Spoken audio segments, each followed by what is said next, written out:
What a way to start week 4 in the Canadian Football League. Sun shining down on a sold-out Princess Auto Stadium as the Bombers get set to welcome the Elks to town. Winnipeg rolls in after back-to-back victories against the BC Lions. Edmonton comes in after a loss against BC, a loss against Montreal. One of their big offseason acquisitions, though, returns to a place he's familiar with. Tyrell Ford comes back home, back to Winnipeg, back to Princess Auto Stadium. 7 interceptions, a lot of them right here on this field for Tyrell Ford. He'll be matched up against a guy who has emerged in that receiving corps for the Winnipeg Blue Bombers in a big way. Carrick Wheatfall has 4 explosives in 2 games. That's big plays over 30 yards. Yeah, leads the league in that category. His coach has to be loving it. Mike O'Shea, he's won 12 in a row against Edmonton. Is that good? Wow. That's dominance right now. He's 16-8 in his career coaching against Edmonton, and that guy's still looking for his first win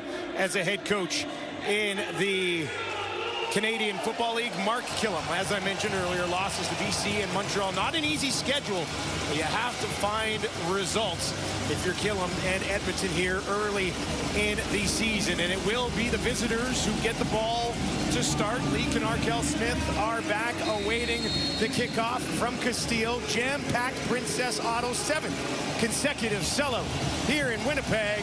And we are ready to get Canada Day weekend in the CFL underway. There we go. Castile will get us started. Smith takes it at the 22.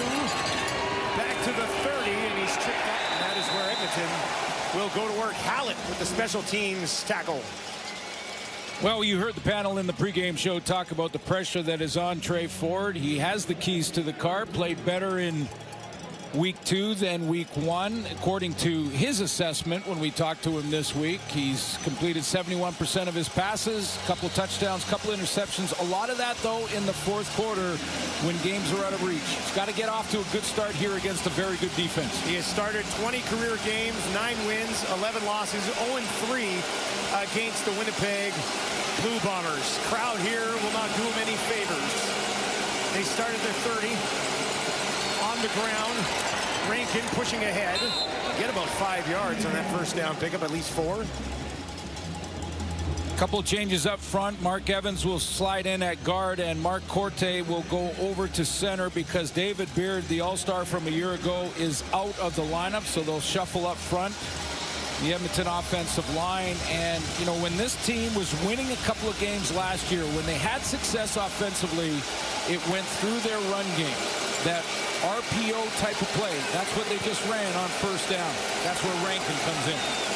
Rankin will step up to the left of his quarterback. 2nd and 6 here. Ford looking to throw early, gets it away, and that will be close to a first down. Very close. Gets it to Dunbar. That's his 10th catch of the season. Well, Tyrell Ford made sure, or excuse me, Trey Ford made sure of this throw when he knifed it in there on that little curl from the outside. Threw it inside shade to keep it away from the defender, but he put some mustard on that throw. They end up ruling it an incomplete. Right through Dunbar. Yeah, you saw it hit. Incomplete after they get another look at it. So that will be easy. No decision to be made here for Killam. And they'll punt it away. Not the start. You don't want to go 2 and out. Yeah, here. Cody Grace is averaging 51.5 yards per punt. And he gets this away cleanly from his own 25. That hangs way up there. Davil takes it at the 20. And a short return just beyond the 25. And our first look at Zach Collaros this evening.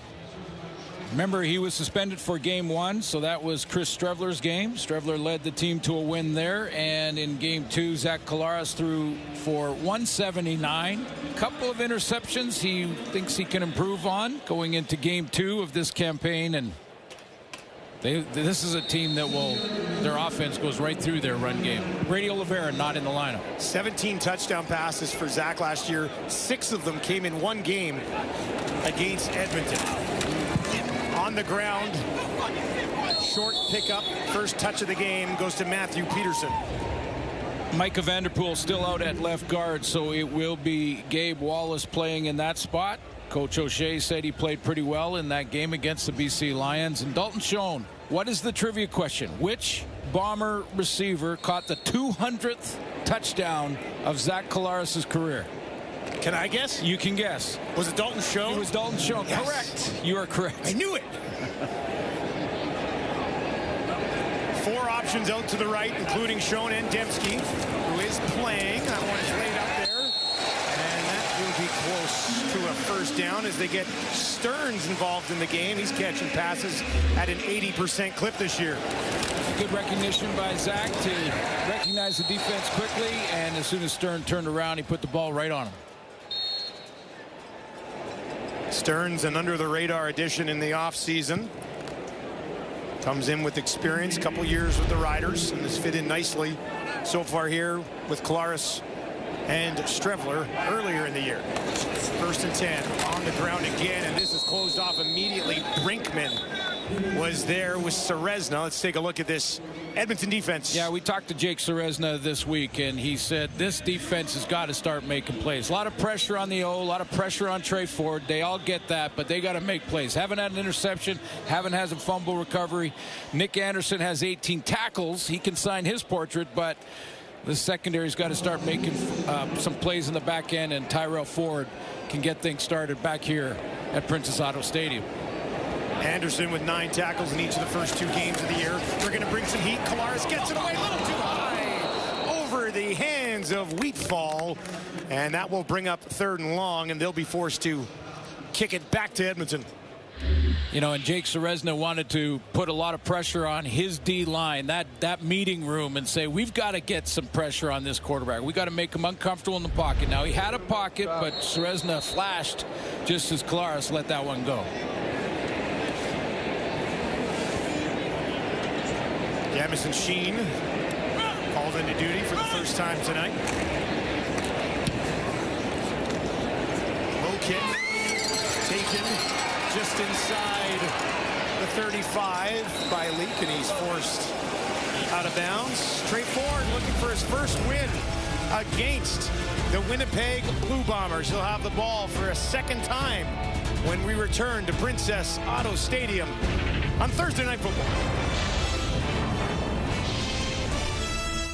Last week at home against Montreal, decent numbers, but too little too late in that football game, wasn't it? Well, it was his 3rd 300-yard passing game, so yeah, the numbers look pretty good. 2 touchdowns, just the 1 interception, 27 of 36, but a lot of it in the 4th quarter. Montreal had control of that game at that point.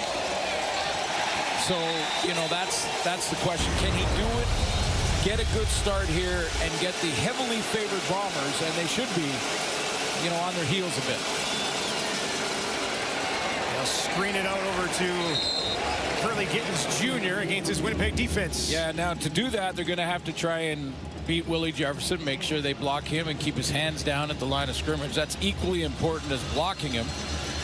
Retta Cramdy in the linebacking court, to me, is sort of an unsung hero of this defense, and I think the strength of the group is in their back end. And what a game by Jamal Parker against the BC Lions in game 2 out there in BC. He had a scoop and score and an interception in that game. Yeah, more on him coming up a little bit later in the quarter. Here's Ford down the field, wide open. Arkell Smith takes it at the 40, down to the 35-30 before he's eventually tripped up. Parker and Michael Griffin, I believe, together on the tackle.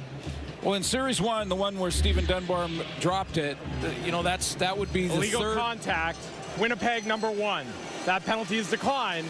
First down. Declined penalty. They'll take the play, but that's 2 or 3 throws now, including that one to Stephen Dunbar.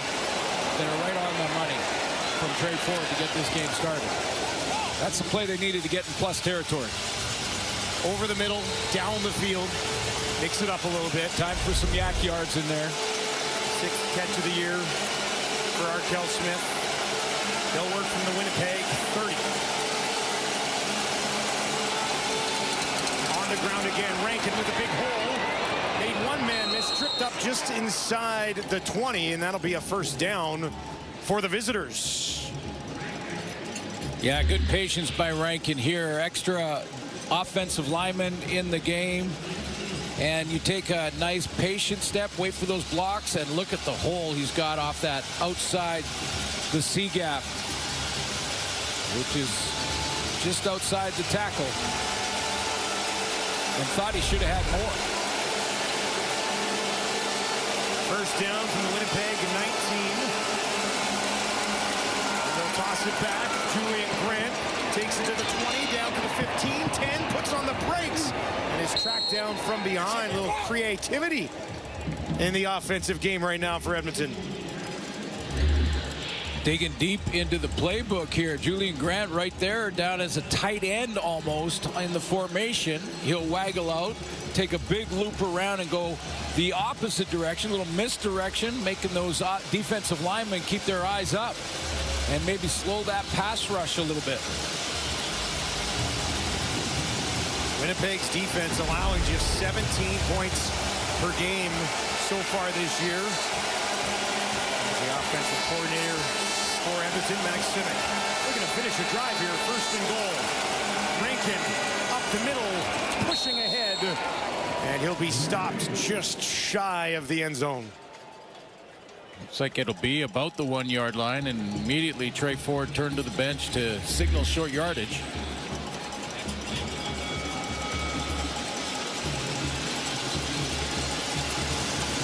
Good drive there by Rankin to pick up the extra 2 to get it down to the 1 yard line.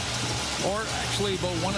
It's about really. 1.5. Yeah, I was going to say it's not right on the 1. They're probably more like the 2 here when they're snapping it. Cody Fajardo into the game. Couple of touchdowns in this situation already this year. Trying to push it ahead, reaching out. And we wait for the ruling. Stopped. They're saying no. Short. We'll get another closer look at this. Zach Mathis saw it. He had a great angle, and he thought, watch to the top right of your screen when Cody Fajardo reaches out there. We'll see every potential score is looked at by the replay center. Is under review by the replay center. So did he cross the ball there? Yeah. That's a touchdown. And that's what Mathis saw, number 81. Top of your screen said he pulled the ball over. Looks like the veteran quarterback, Cody Fajardo, did just enough to get that ball across the plane.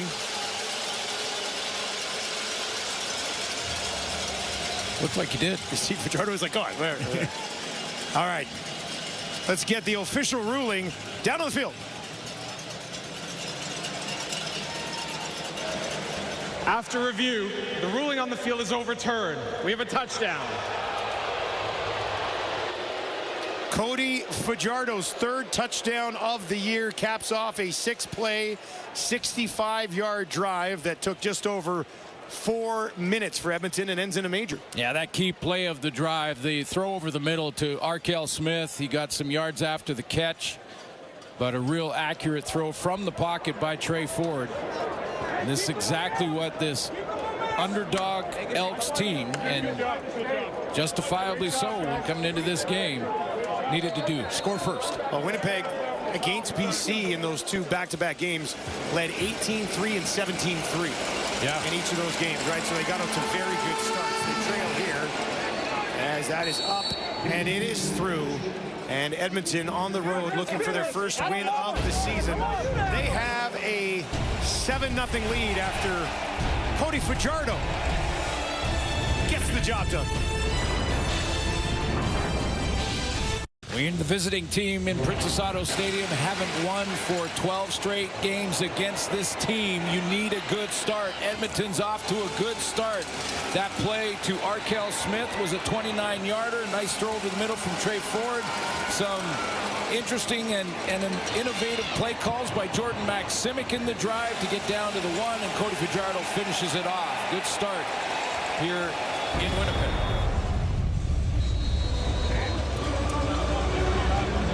Lots of talk around the league about Edmonton struggling both on offense and defense. And here in the early going of this one, defense makes a nice stop. Yep. 3rd and long situation, then the offense drives the field. So small movement in a positive direction, but the task at hand here against a very good Bombers team is not easy. Valomel with some speed, great return, takes it just outside the 40, which is excellent field position for that man, Zach Collaros, who is looking for an early response here at home in front of a sold-out crowd at Princess Auto Stadium.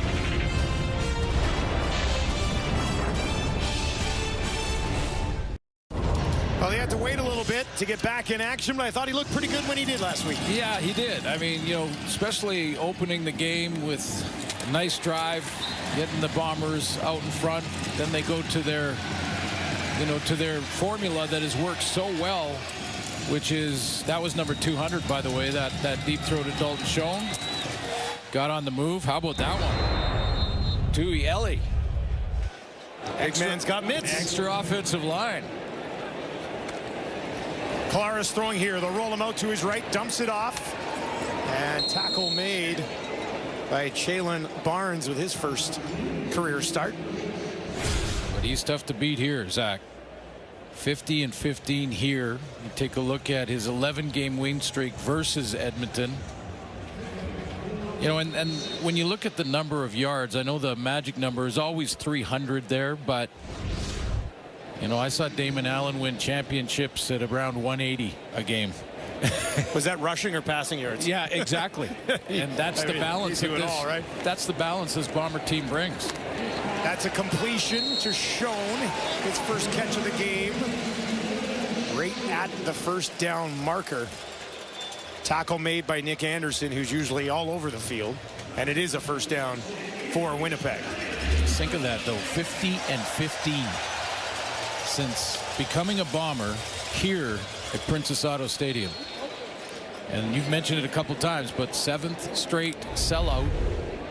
And there's only a few left for the next game on July 18th here. Which I think I just saw as being advertised as 90s night. Collaros gets it away, was pressured, hit, and a flag at the end of the play. That's Jalen Garnes, who we were just talking about, the 24-year-old out of Wake Forest. Let's get the call here. Roughing the passer, Edmonton number 25. It's a 15-yard penalty, automatic first down.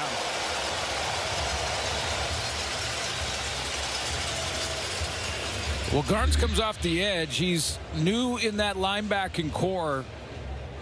Top of your screen, they've moved Cordell Jackson back into the secondary to play halfback. And where's the hit? Too high to the face. Hand to the head. And that'll be an automatic flag. Yeah, Garnes was trying to knock that ball down as he was approaching Collaros, and arm followed through and went right to the head. Nice spot for Garnes to make his debut alongside Niles Morgan and Nick Anderson, who've been pretty good over the last couple of seasons. Both of those guys with 100 tackles last year. Yeah, Garnes at Wake Forest was a safety. So he knows in American football you're going to make a lot of tackles at the safety spot. He played both strong and free. 2nd and 10 here. Collaros down the field. Is hauled in just inside. Right around the 25. Jarrett Stearns has his 2nd catch of the ball game. Getting Jarrett Stearns involved here. He's going to just go down the field and take his time on the curl route, but the ball is in the air before he comes back to the football. Boy, Zach Collaros raves about Jarrett Stearns. 1st and 10 from the 25. That one is read well and wrapped up immediately. Anderson there on the tackle. You know, we always ask about Dalton Schoen and how that chemistry is being rebuilt again, and ask Zach how the rest of the receiving core, and Wheatfall has made such a, you know, he's on center stage because of his ability to blow the top off defenses in those big plays. But it seems like every time we zoom with Zach, he goes, you know, Jarrett Stearns is a great player. Official, we have an incomplete pass on the play. 2nd down. So it was to Wheatfall. It's ruled incomplete. Wasn't a pickup anyway.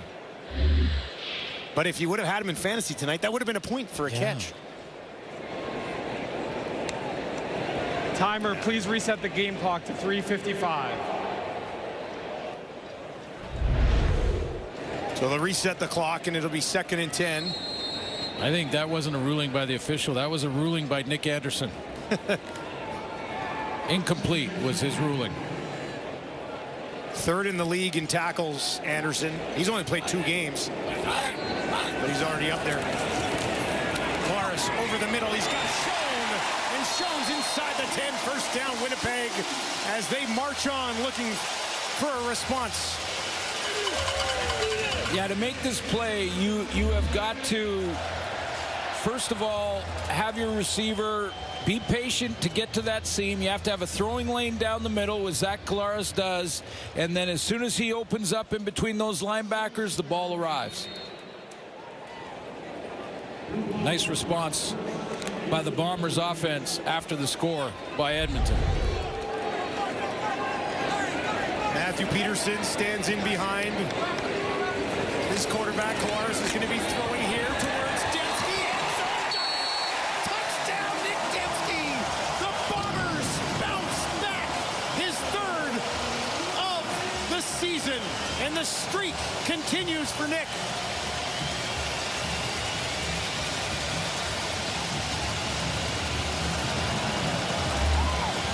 Dembski was a game day decision, meaning that Michael O'Shea was going to decide today with the training staff, had a bit of an ankle injury, as to whether or not he could even go in this one. With that streak on the line, he wanted to make sure he was out there. He looked good in warm-up. They let him dress and get into this starting lineup, and that's number 3 on the season. Castillo, he misses it. Castillo blows it wide. That's his 2nd one of those that he's missed this year. Nick Dembski, game time decision. The only decision was, is he going to get to the end zone or not? He does. 74 games in a row with a catch.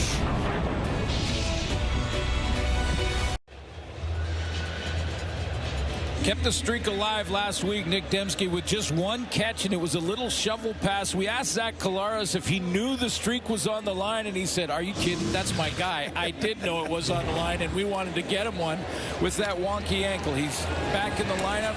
Zach puts together this drive, 8 plays, 68 yards. After the Edmonton score, that's what good teams do.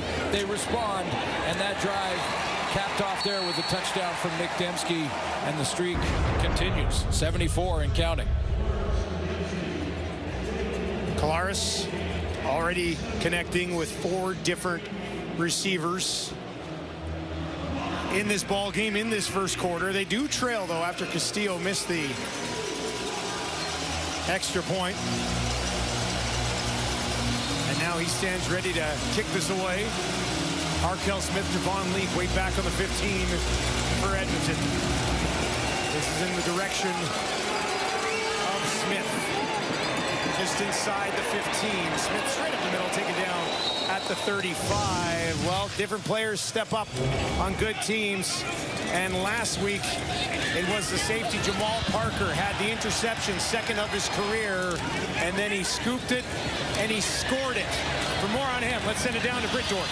Well, the funny thing about that play, Dustin, is that he didn't even think that touchdown counted. He said, "That's why you didn't really see me celebrate. I just assumed the whistle had blown."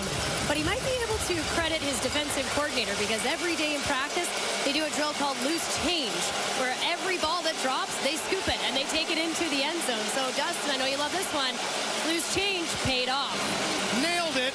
Well done, Britt. And you're going to pick up that ball, have a chance to score, you're going to take it, right? And Yeah. Parker was all over the place last week. Yeah, made a lot of plays. And, you know, I think I mentioned this secondary, but that was a decision that had to be made in the offseason. Jamal Parker's played a lot of the different spots. He's played corner, he's played halfback. He's got experience in the league. He's been around 4 years. But the switch to free safety, when Brandon Alexander and the team parted ways, they had to fill that spot. Different style of player, definitely, from Brandon. But, boy, did he make an impact against the Lions. 2nd and 5 here for Ford. Leak in the game at running back. They'll give it to him. He takes it ahead, and he's got a first down. So a series in the game for Javon Leak. They obviously, Rankin and Leak, they can mix them up a little bit, get them out there sometimes at the same time. And right now, It's Leak. Well, last year they averaged 131 yards a game rushing. You know, and a lot of that came off the RPOs with Trey Ford, as I mentioned, and they can rotate those two guys. You got the breakaway Leak and Justin Rankin, who can kind of do it all. I mean, he can run away from people, but he's going to run from between the tackles as hard as anyone in the league. 1st and 10 at the 48 for Edmonton. Ford fakes the handoff, turns, far side. Dunbar coming back to the ball. He's got it. He's going to turn. He hangs on, and he takes it down inside the 40. Dropped one earlier on, but hangs on and does some damage here. Dunbar in the one-on-one. He's all by himself to the short side of the field. Comeback route. Comeback. He came back hard, too, on the timing, the catch, and that's Bridges who went down. Bridges has a couple interceptions, been tested by the Lions in the first 2 games. Came up with a couple of picks, which is tied for the league lead. But he got Dunbar got him there. 24-yard strike to Dunbar. Leak right up the middle again. Good pickup on 1st down here, actually. Going to be about 7 for Javon Leak. Boy, I really like the play calling right now by Jordan Maximic. And, you know, when we talked to Coach Killam, we talked to Trey Ford this week and asked them about how that relationship is going. How is Trey Ford and Jordan Maximic, the offensive coordinator, working together? He says it's interesting because we're still learning each other. You know, Maximic is trying to figure out, what does Trey Ford do well? What is he best at? And going back to these RPO calls. Final play of the opening quarter.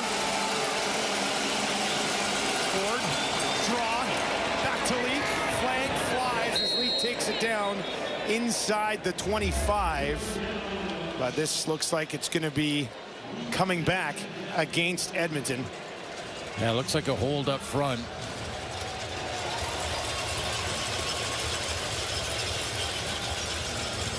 Mentioned the change up Holding front.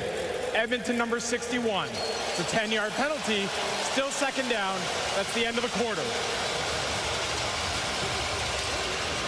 Mark Evans getting the start, picking up a penalty, wipes out a 1st down at the end of the quarter. Pretty good first quarter between these two clubs. Bombers have dominated Edmonton for years now. Elks hanging tight.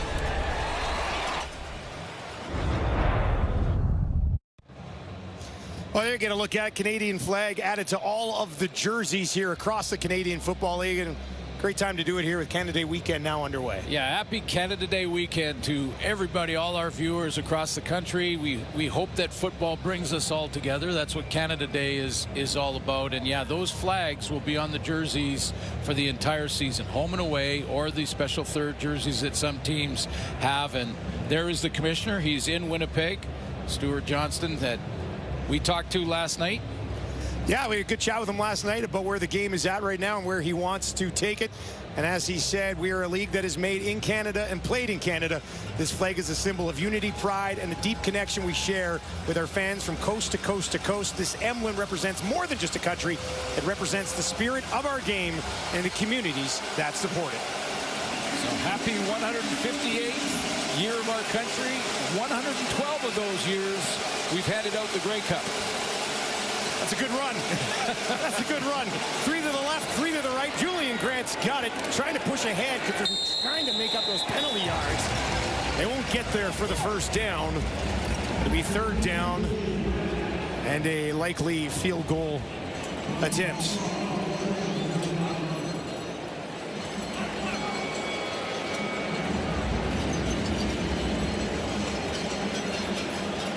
Blanchard will come out. He's 2 for 4. Bounced back last week after a tough start. 31st overall pick in 2024. 38-yarder from just inside the left hash. For Blanchard looking for a 4-point lead. And that one is up. And it is through, no problem.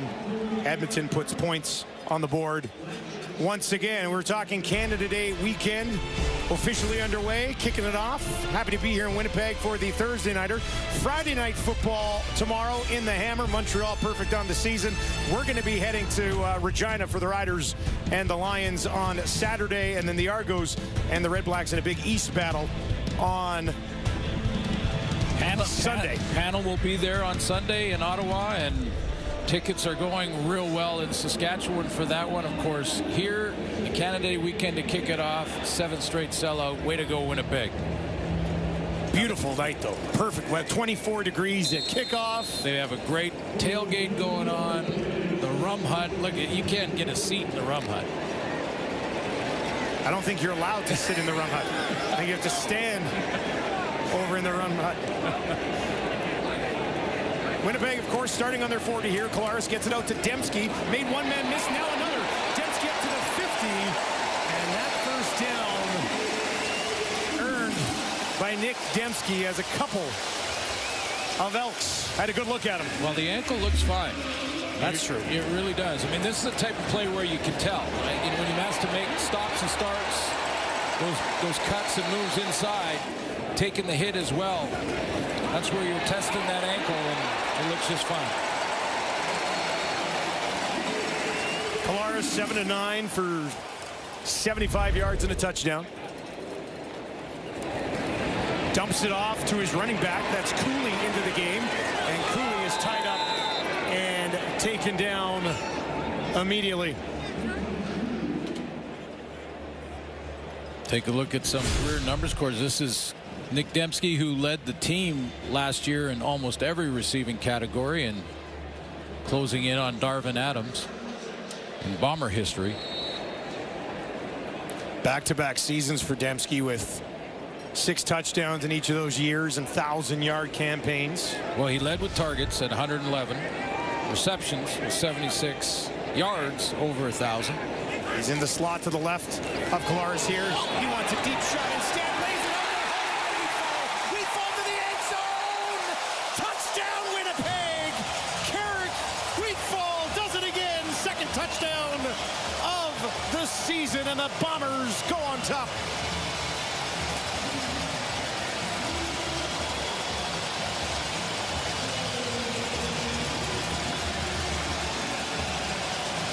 You can't throw it any better. This is Zach Collaros on the money, and Wheatfall does not break stride. He's going down the rail, doesn't break stride. The ball falls right into his hands. Almost, there's no chance of defending that.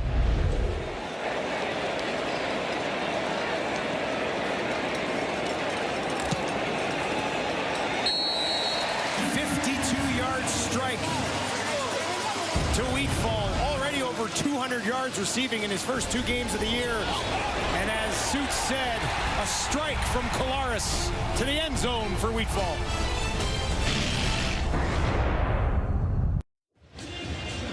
Another explosive for Carrick Weekfall, and I don't know if you can cover it any better. Bynum's in a press coverage position here, man-to-man at the top of the screen on Wheatfall. He's running right in his hip pocket. He looks like he may be getting a ball call even from a teammate in Cordell Jackson over the top. So he knew the ball was coming, but that ball was thrown with such great accuracy. Wheatfall didn't break stride, dropped in his hands. Another explosive for number 88. The longest completion of the season for Collaros, 52 yards. Arkell Smith takes it at the 10. Back to the 20, and he's wrapped up immediately, isn't he? Down the field in a hurry. Chris Ike was there for the special teams tackle. Well, how about Zach Collaros moving up the ladder a little bit more? Kevin Glenn, remember him well? Played against Dieter Brock. He had a cannon. Zach passing. Kenny Plain, 4th all-time franchise passing yards. Got an extension for next season as well, so he's far from done. Trey Ford in his career kind of just getting started. 1st and 10 on the Edmonton 20. On the ground, Leak again. Back to the line of scrimmage. no further. Big second down play coming up here early in the second quarter. Yeah, that was Kyrie Wilson just stepping up on the run and making a stop after seeing it work for Trey Ford on first down for a whole first quarter. So Jordan Younger, defensive coordinator, getting them dialed up and saying, hey, on first down, they're running to the running back, to the tailback. They'll have to stay wide to contain Trey Ford in case he bails out of there. They allow just 66 yards on the ground per game this season. That's second best in the league. Likely a throwing situation here for Ford. Pressure up the middle. Ford trying to escape. Can he find a little bit of room? Oh, he's in trouble here. Jefferson on him. Ford turns, heaves it down the field, and it's out of bounds. Javon Leak went up to get it, but could not stay in bounds. You know, I heard the panel talk about it, and they made a good point that Trey Ford can't live off this. This is where he's got to progress because, but, you know, I'll take 3 or 4 of them just for the fun of watching him just try to create something out of absolutely nothing, get it to a receiver. Now Leak is out of bounds. That's the correct call. But, I don't know, it's fun to watch. It's highly entertaining at times.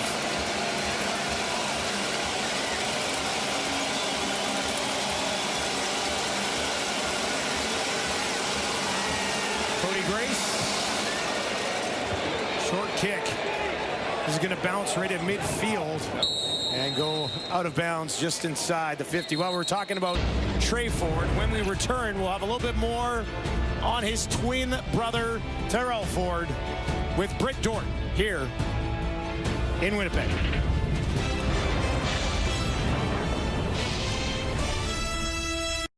Well, he was the big offseason prize for Edmonton. Tyrell Ford, excellent last season for Winnipeg. 7 interceptions. For more on him, let's send it down to Britt Dort.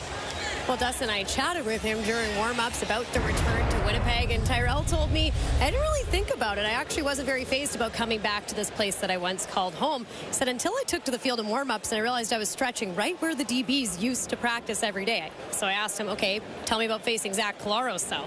Which he said, hey, Zach used to beat me a couple times in practice, but I also used to beat Zach in practice when I'd go against him. To which Collaros this week did call him savvy, and Tyrell Ford said, savvy. I like that.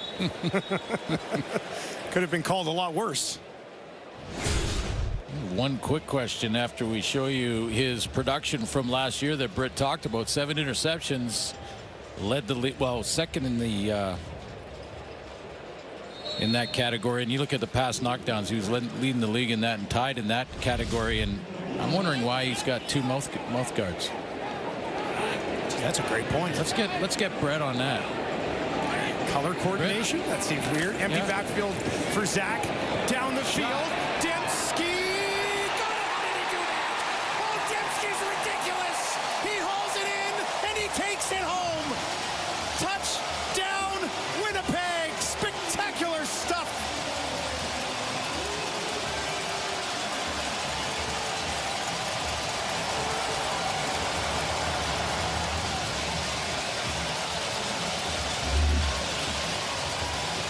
Take a look at the defense. Metier goes to cover down on Dalton Schoen, so it's a double team to that side. That's the indicator for Zach Collaros that he's got a one-on-one on the deep route to Nick Dembski, and he'll take that. He doesn't even look at who's trying to cover him. He'll take that matchup no matter who it is. 6 touchdowns each of the last 2 years. He's got 4 already this year, and Winnipeg, just like that, has a 10-point cushion. Royce Metier, the safety, is the indicator for Zach Collaros that he's going to go to Dembski. There's Metier up there. He's usually back in the middle of the screen right here, and with the deep help for this seam route from Dembski. Dembski's got the deep route. Go ahead and run it, and now it's a one-on-one with no safety help in the middle. Zach Collaros throws it up there, and you're right. How does he win that battle? We've asked that a bunch throughout his career, haven't we? He's been doing it for a long time. Last 3 drives for Winnipeg, 3 touchdown passes. Tavares has touchdown passes on 3 of his last 5 completions. 191 yards on 10 of 12 and 3 touchdowns. Mentioned he had a huge game last year against Edmonton as well. And this one is off to a mighty fine start.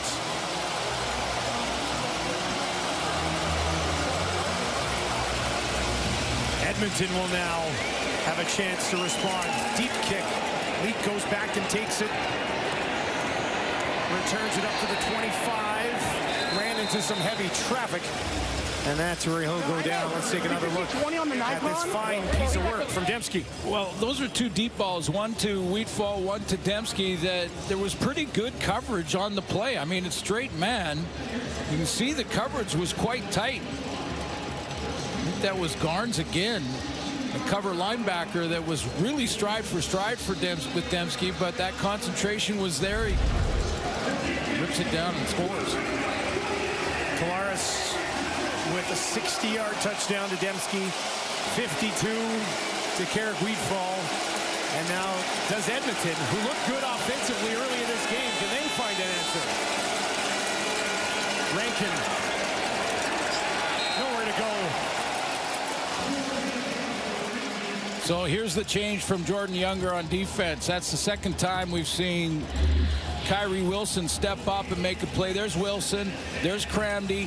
This is basically called a run blitz. And even Tony Jones will get involved. Tony Jones steps up. You see how he takes the gap. The linebacker, he's not worried about pass on first down. He's not dropping out of there or trying to find a man. They're just taking gaps away to try to take away this run on first down. So do you start to pass on first down a little bit? You got to go to play action, or get it out to those bubble screens outside.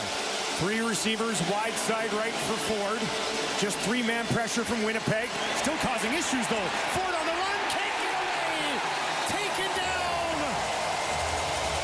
Tony Jones, the former Elk, gets home. So this is called the spy. And Tony Jones was the spy. Now, Jones is back here, and watch how he slow plays this into the middle, waiting for Trey Ford to bail on this play. He doesn't like what he sees initially. Stop it there. Now, still no commitment there from the linebacker just yet. He's waiting to see where Ford is going to scramble to, and then he makes his cut and move, and he tracks him down with a great tackle angle. That's a spy technique to perfection. Bowell waits just outside his own 45. Better kick this time from Grace. Bowell bobbles it. It's sitting there. Edmonton's going to scoop it up. And how about that for a turn in momentum? Bonhomme's got it. And Edmonton will take over.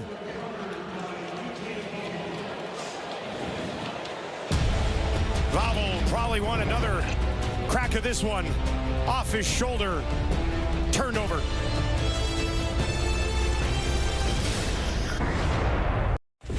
Well, the rookie out of Minnesota State, Trey Vavel, has shown some good bursts.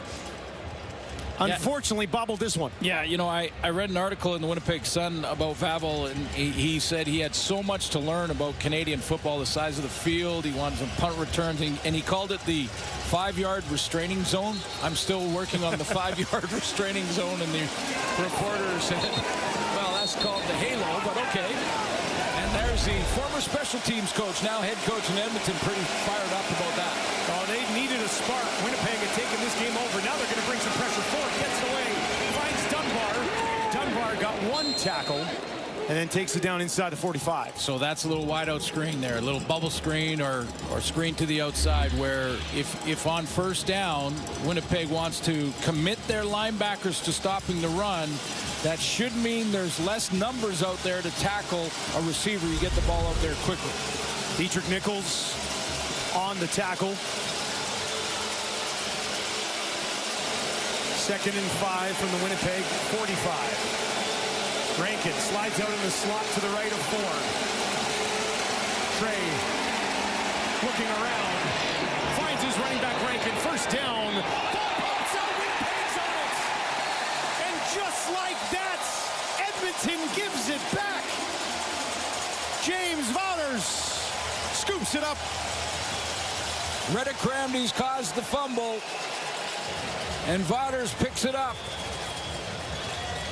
And it was Cramdy who was in charge of trying to cover Rankin out of the backfield to the left of your screen. Rankin beats him up while Trey Ford buys more time. Then Cramdy comes up and strips it. Great punch out. Yeah, bow right there. Punch the ball, tackle the football. Recovered by Vaughters, and you're right, Edmonton gives it right back to Zach Collaros.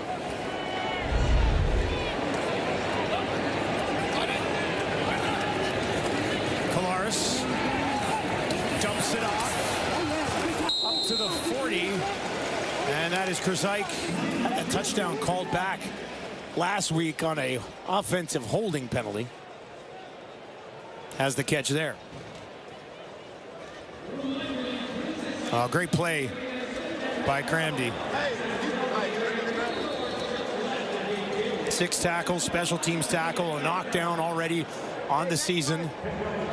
Coming into this game, kind of been brought up through the system behind some pretty good linebackers there for a while.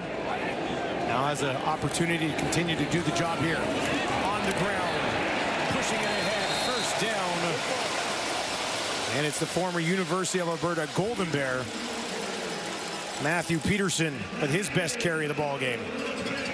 Going to see a little bit of both. Matthew Peterson, Brady Oliveira not in the lineup for the second straight game. Quentin Cooley we saw earlier in the first quarter.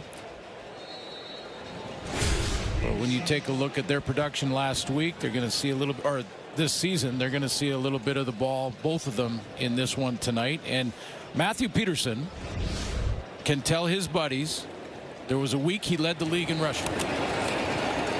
And he didn't know he was starting that week. Nope, it was week 1. Brady Oliveira had 2 carries, by the way, for 49 yards. Yeah, he's averaging 24.5 yards per carry this season. Yeah, two carries for 49 yards in that first game. And then he was injured. Matthew Peterson comes in and puts 130 on the board, and that led the league that week. 3-yard completion to Wheatfall. Short pickup. 2nd and 7 here for the Bombers on their own 50.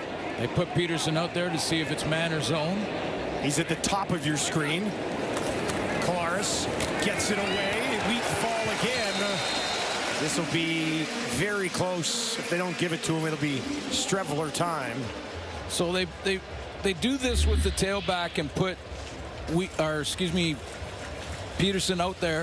Pedersen out there on the wide outside to see if a linebacker tracks him. If a linebacker goes out with him, it's man-to-man. If a linebacker doesn't go out with him, they're playing zone. Saw zone, so they hit the underneath throw. Cordell Jackson there on the tackle. 3rd catch of the game for Wheatfall. They do get the first down.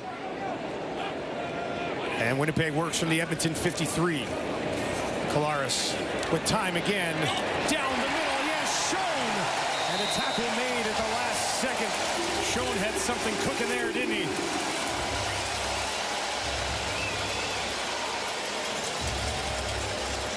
Winnipeg marching on. Offense looking unstoppable here in the first half.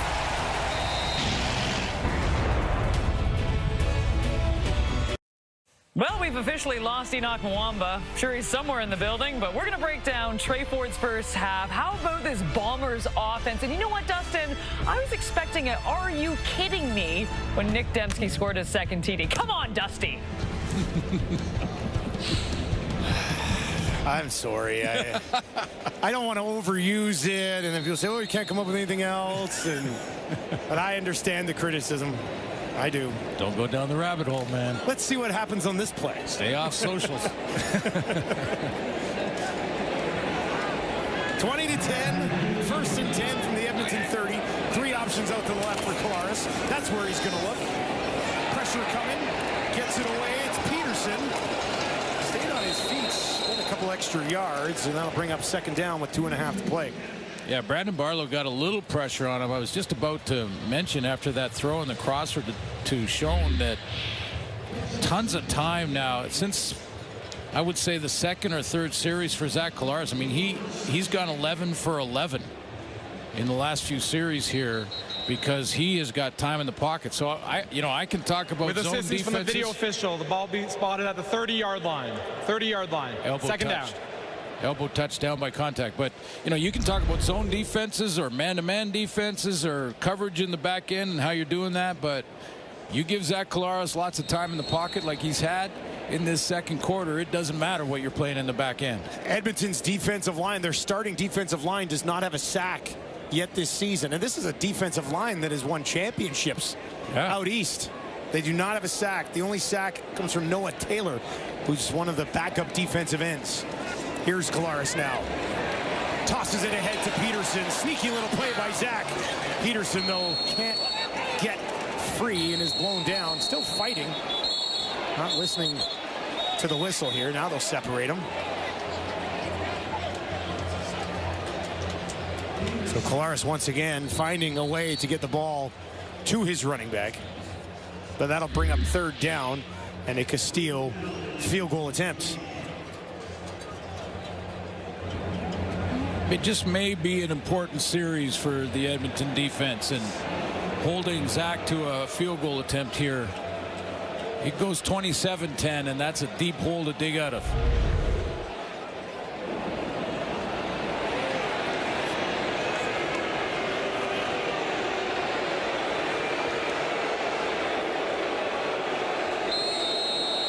Castillo will set up for a 35-yard attempt. Just inside the left hash. Looking for a 13-point cushion. No mistake this time, right down the middle. That'll do it. Well, don't miss all 12 seasons of the legendary Canadian series featuring the hilarious misadventures of Julian, Ricky, and Bubbles. Trailer Park Boys stream all seasons now on Crave. Proudly Canadian.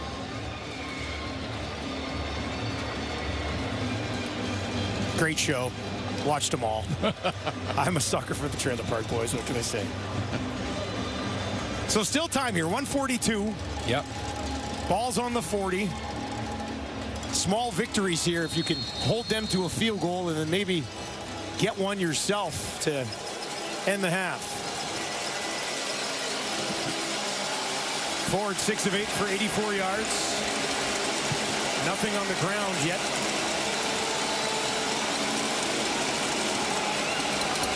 Right up the middle. First down, up to midfield. Javon Leake having a little bit more success so far on his touches than Rankin. Well, I love the move once he hit the line of scrimmage and he turned his whole body and shoulder pads to the outside. Watch right there, like he's going right outside. And Jamal Parker got to pick up some shoelaces and things like that, get back organized. He bid on that one, didn't he? Yeah, he bid on that out cut. From the 54. Winnipeg brings a bit of heat. Ford gets it away. Dunbar pulls it in. Oh, he was not going to allow that one to be ripped away, and he's got him down inside the 45. And Edmonton's offense starting to cook a little bit here late in the second quarter. Yeah, that's the definition of a contentious catch. That's the just basically winning the fight for the football. Vaughn's in good coverage. Got a clock manage now. 3 options out to the left for Ford. That's where he's going to go, to the 40. And that'll be another first down as he gets it to Julian Grant.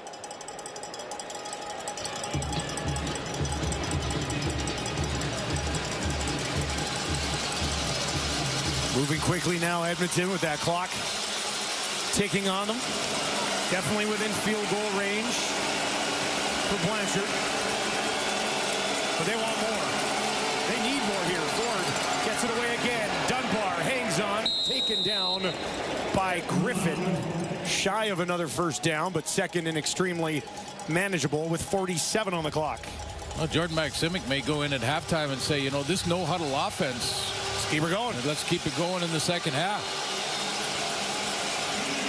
Dunbar back to the top of your television screen.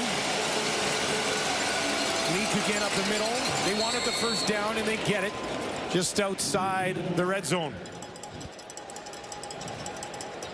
Yeah, I'm not sure you have to take a shot just yet. You have a chance maybe 3 or 4 plays. Oh, yeah. If you're efficient and work the sideline.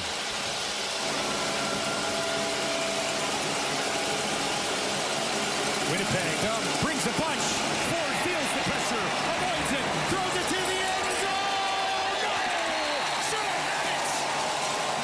Julian Grants lets it slip through his fingers. Ouch. Perfect time for Trey Ford to use his athleticism to beat the blitz. He gets outside of Cranley. He's got a chance with a wide open receiver in the end zone and can't finish. Right off the melon.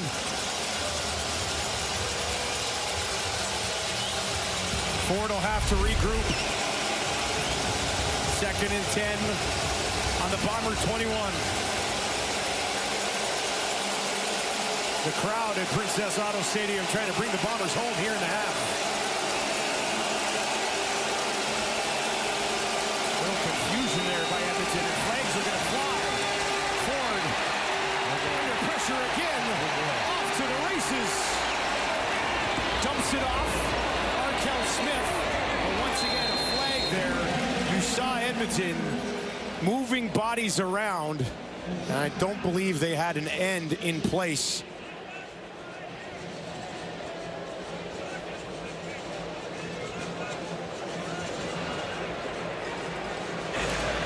Procedure, no end. Edmonton. That penalty's decline. It's 3rd down. You hear coaches all the time with struggling teams say, you know, it comes down to, guys, a couple of plays, just 1 or 2 plays. If we change the outcome of those plays, we can start winning games. One was the Rankin fumble a couple of series ago after the fumble in the special teams. That will be another one where Coach Killam says, you know, 1 play, guys, concentration, focus. Make those plays, it's a different game. Blanchard 1 for 1. 29-yarder here to end the half.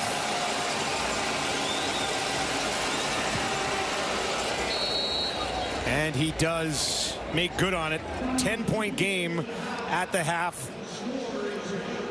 Should have been 17 for Edmonton there, so they leave 4 points off the board. And I'll be interested to hear the panel's analysis of Trey Ford when you consider what happened there with Julian Grant, where he scrambled against a blitz, beat it outside, had a wide open receiver, and didn't work. Dembski, on the other hand, terrific, making those catches. Terrific. This guy was a game time decision, and he's got 82 yards and 2 touchdowns from Zach Collaros.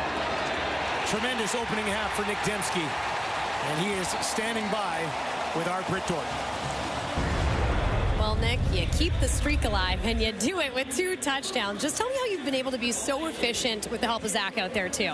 Yeah, just being on the same page. I mean, Zach and I played for a couple of years together, so it helps that way to have that chemistry. But, I mean, he puts the ball where it needs to be, so, you know, it makes my job easier. Well, and he's doing that for a lot of your offense tonight. What do you like about the way that you look, and how can you carry that into the second half? Yeah, he's dialed in. I mean, our whole offense is. You know, O-line's doing a great job protecting and giving him time to throw. Our receivers are on the same page. Running backs are doing what they got to do, so we just got to keep it going, keep the good momentum, stay on the same page, and finish this half out right. Thanks so much, Nick. Thank you. Well, Cool. Yeah. Okay. Start a trend. I like it. You know what? People watch and go, they're not doing anything special with Zach, 232 yards. But as he said, you know, we were there. Yeah. We have to make plays. Well, the Wheatfall touchdown throw, Bynum was right in his hip pocket the whole way. That other deep throw to Nick Dembski, Garnes right there. So, yeah, I mean, they have him covered. The right defense was called in their mind, and Zach still beat him. That's just winning the play. Second half action underway. Castile will get us started. This will be taken by Arkell Smith just inside the 20. And he's hammered at the 30. Nowhere to go on the play as Ayers gets down the field. He's a special teams monster. Isn't he? I mean, great coverage. Not picked up in the lane. You better get the linebacker running full speed on the cover team. Just chip him a little bit. Get him off his course, because Ayers just makes the hit.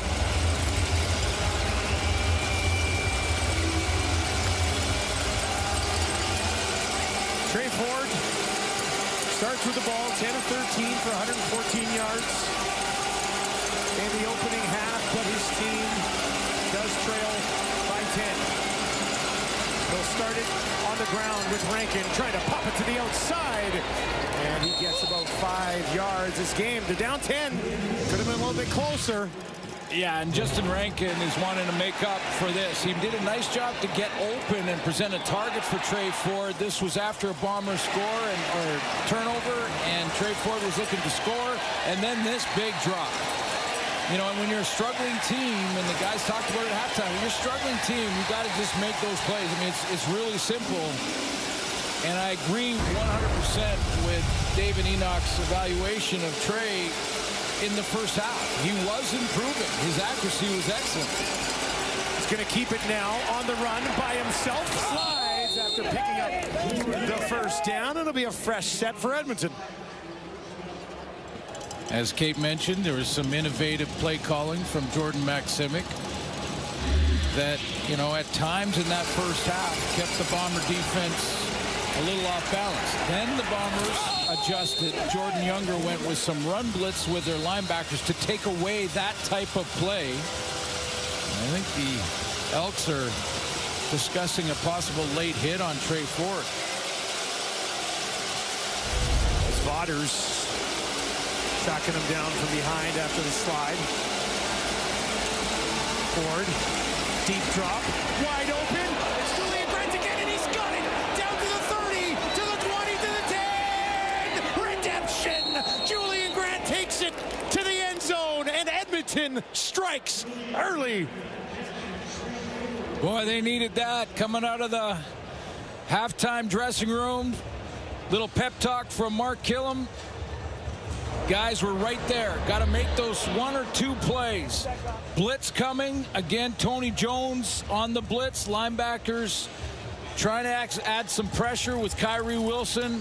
A bust in the back end, which you do not see on the Winnipeg Blue Bombers. Trey Ford found it and beat him. Blanchard to make it a 3-point game, and that one is good.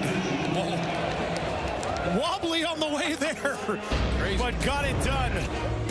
Ford with a 68-yard strike. No drop here. Julian Grant takes it all the way to the house.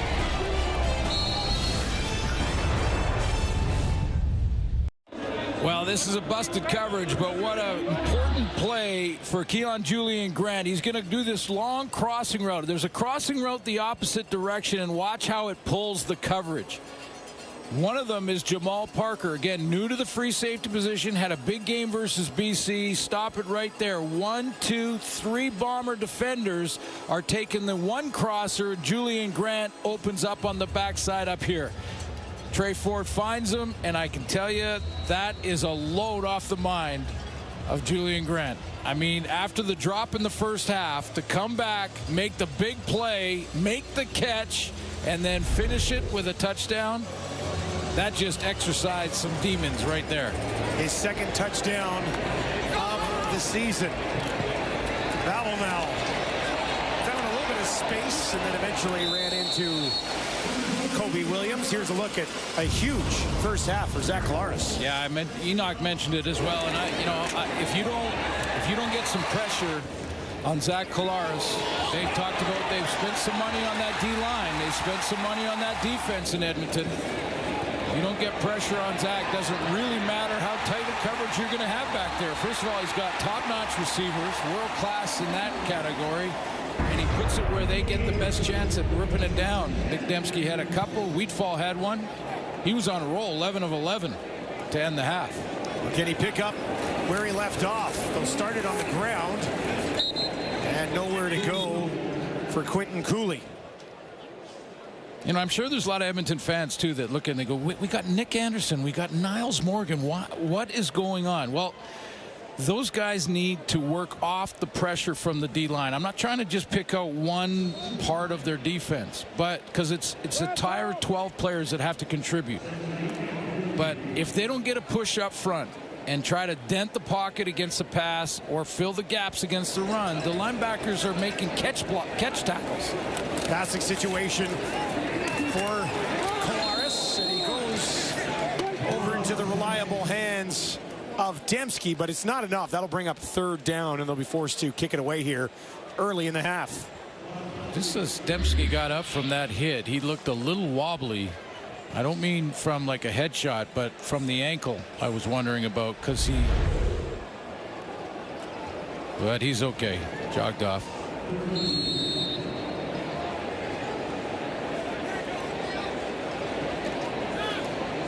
Jamison Sheen stands just inside his own 30. Gets it away, far side of the field. That's taken just inside the 30, and now a little bit of room to cook on the near side for Javon Leak.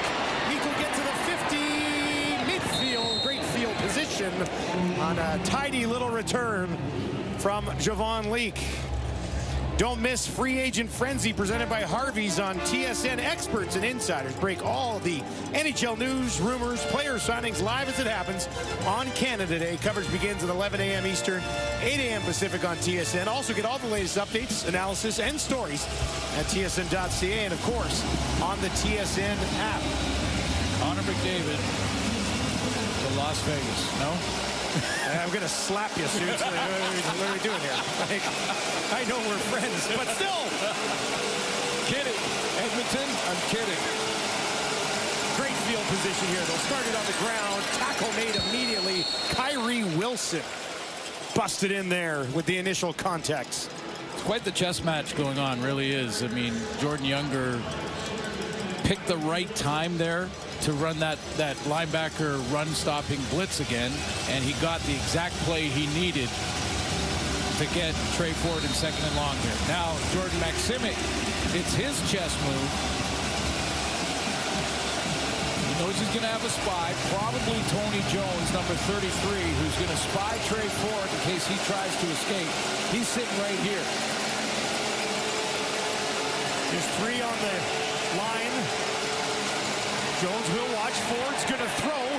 Far side of the field. Up for grabs. Dunbar tried to one-hand it. Working against Bridges, but he couldn't haul it in, and it'll be 3rd and 10. See, in the first half, the Bombers offense made those plays. He's up here in the second, and then this second half, we've got a chance to a one-on-one for Edmonton to see if they can make a play. Inside rush by Jefferson almost gets home. But look at Bridges. Not interfering. Keeping his eyes on the eyes of the receiver, and Dunbar, when he looks up and those eyes get big, that's when you look and play the football.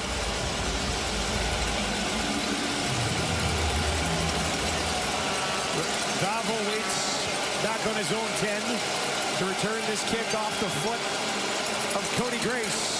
Gets it away cleanly. End over end down into the waiting arms of Vavel. And he runs out of room just outside his own 15-yard line on a beautiful, absolutely beautiful Thursday night. The Thursday Night Football on TSN. Let's flash it back about a decade here, Suits. Zach Collaros finding an offensive lineman for a touchdown. Touchdown 39 in his career to Ryan Bombin. And last week in BC, in his first game this year, he hits Tui Eli, the extra offensive lineman for the Bombers, in his 201st touchdown throw. So two offensive linemen in his career, a decade apart. They don't need him just yet. Well, after the catch last week, he put out, I think, on social media. Winnipeg number 61. 5-yard penalty. Repeat first down. He put out on social media that he's going to set up some receiver camps in the offseason. He probably should. Well, it was not the typical offensive lineman trick play. In fact, when you ask Zach about the play, and he talks about his athleticism as a big man on the offensive line, but the way he caught it and how he catches and practice and stuff, he said, it's not a trick play for us. It's a passing play for us with Tui Eli. Well, we'll see if they dial up it again. Here's the draw play to Cooley, but multiple flags as he came out of the backfield.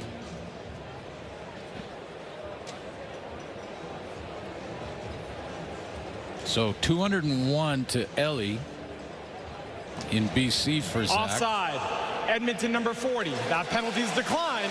Second down. They'll take the play there. And so now let's see the totals, because he's got 3 tonight. He does. So 204 in his career, closing in on Dieter Brock. Incredible list to be on for Zach, when before he got to Winnipeg, you were wondering, well, what's left in his career? He's been in a few places. Can he stay healthy? And he's just become a Hall of Famer here. They'll give it to Dembski, but he's tackled immediately by Serezna. His biggest play of the season. Yeah, and I don't think that's an exaggeration. I really don't. That's a big play on this defense to get a stop on 2nd and long, and Serezna makes a play. We talked to him this week. He told us that the defense has got to start contributing with sacks, with big plays. We've got the personnel, and he also said, you know, we're close. We can see it in practice. We can see it on film. We're very close. Well, he's leading by example there. Decent field position looms here for Edmonton. Leak will take it on the run just inside the 50. And he's taken down on Winnipeg's side of the field. Tackle for a loss from Serezna as he returns to Edmonton this season. There's a flag on Serezna here on Canada Day weekend, and what better way to celebrate Canada Day weekend with that victory in flag football. Yeah, congratulations to Paul LaPolice's flag football team Canada down in an international bowl friendly, beat the United States in their first game, beat Japan twice, and Australia. They went 4-0, and congratulations to the women's team as well, Rachel Lassard. And that women's team only lost 1 game. So between the men and the women, 1 loss in the whole tournament. Qualifying comes up next year. Can't wait. Good job, Lapo. Nice work. Down by 3. Ford takes the ball. Hit as he throws down the field. That's going to be intercepted, but there's flags. It's taken away by home. Julian Grant was down on the turf when that ball arrived. And is this an accidental pass interference, maybe? Yeah, he knows it. I think Evan Holm just got up and he knew. They just tripped. Got the feet tangled. Accidental pass interference. That's a 10-yard penalty, not point of foul.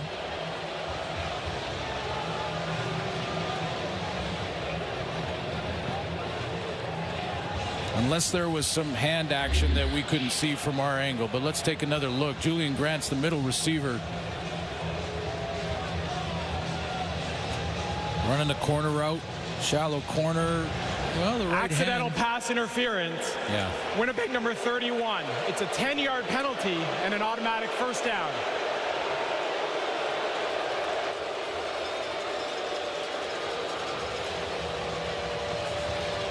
Mike O'Shea thinking about it on the sideline.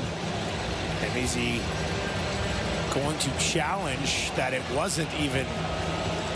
And say, look, the flag is out. Hasn't dropped it just yet. This extra blown in. This extra time. He's putting it away. Okay. He's putting it away. And maybe because it was accidental. It's only a 10-yard penalty. Might have had a case there, though. May have had a case. May have had a case.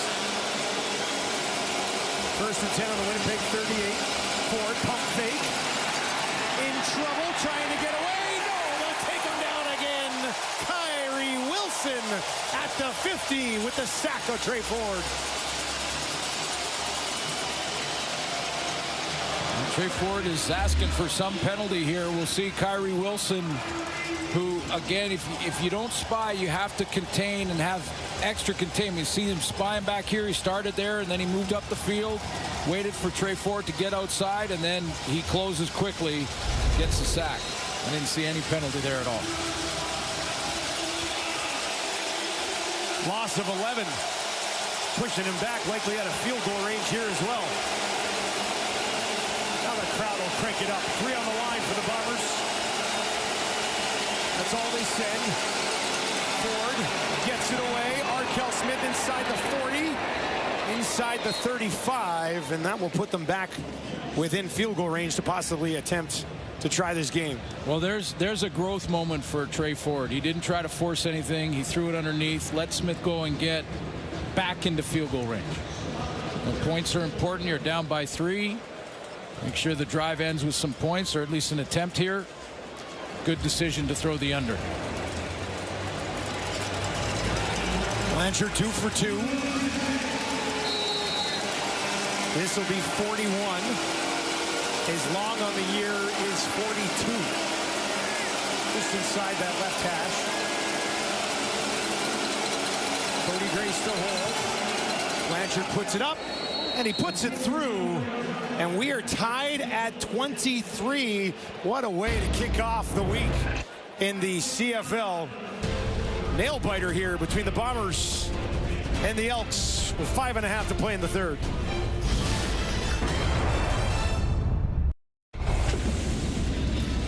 Well, Jake Serezna is back in the green and gold and back making big plays for this defense. For more, let's send it down to Britt Dorff.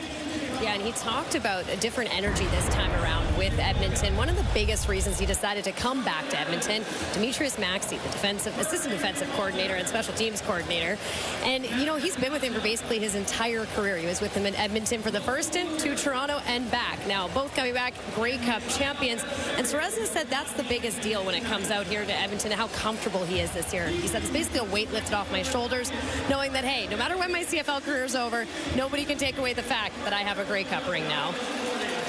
There you go. And Serezna, big piece. Familiar with all the other guys on that line as well. Well, you mentioned off the top that, you know, this is an all-star group, really. A group that are champions with Robbie Smith, Serezna, Brinkman, and Brandon Barlow. He is the leader. And that happens quite often where a coach like Demetrius Maxey, familiar with some players, and the free agent wants to sign with a coach he trusts. Tie game, Kolaris, Cooley. Line of scrimmage, maybe a yard ahead, as we see a little bit more of Quentin Cooley here in the second half. Yeah, that's something that is unusual about this Bomber offense tonight, which is less run. That is usually where they start and how they finish. Just 5 in the first half. Yeah, that's, you know, and Brady Oliveira not being here is maybe part of it, but certainly hasn't bothered him in the first 2 games against the Lions.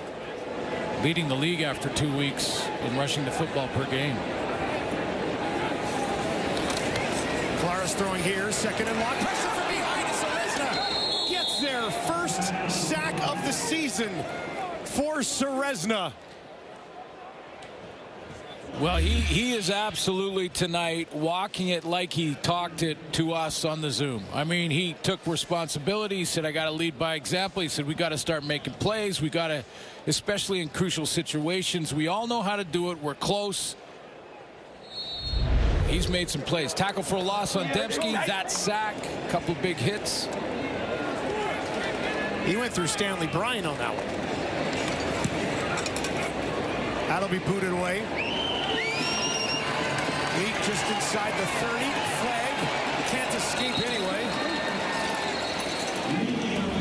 Winnipeg, 3 straight 2-and-outs to start the second half. And Serezna having a bunch to do with it. Against a 4-time outstanding lineman who has been an all-star in Canadian football 8 times. It's a heck of a power rush right there. During the return, illegal block, Edmonton number 32.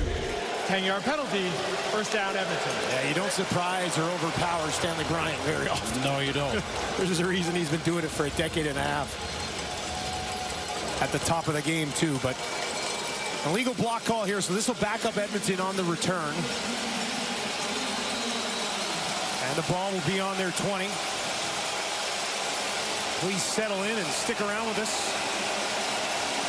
Good ball game brewing here on a Thursday night in Winnipeg. Extra protection,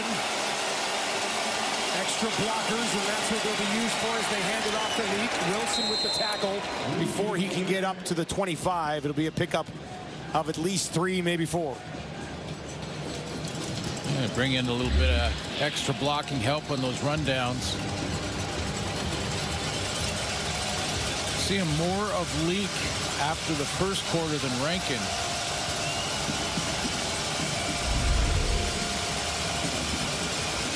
Leak has 42 yards on 7 carries. Rankin 25 on 6. Trey Ford's taken off just once for 6 yards. Here they come. Bombers bring heat out to Mathis. Intercepted. Taken away at the 25. Bonds. Terrell Bonds with the takeaway. And Winnipeg's defense strikes. Was a full blitz from Winnipeg, and there's going to be a free guy. So Mathis has to recognize this quickly, make sure he opens up for a target. Where is the free guy going to come from? The linebackers are coming.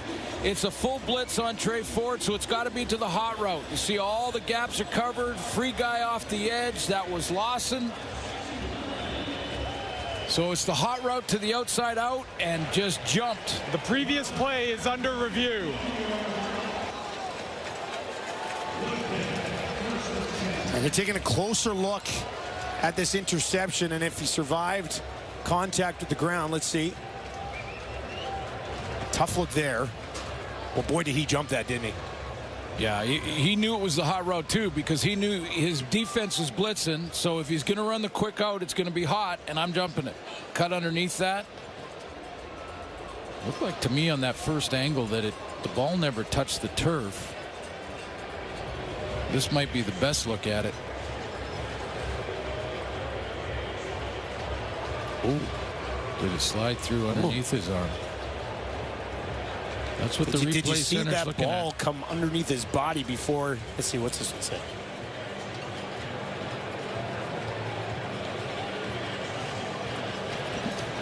Tough one. Yeah. Tough. Yeah. Not sure there's a great look. This one would have been the best look, but I believe our view is blocked. Looks like it slides down there a little bit, and yeah, it is. A strategically placed bomber helper. We're going to need you to stand right in front of that one replay camera. Okay, watch here.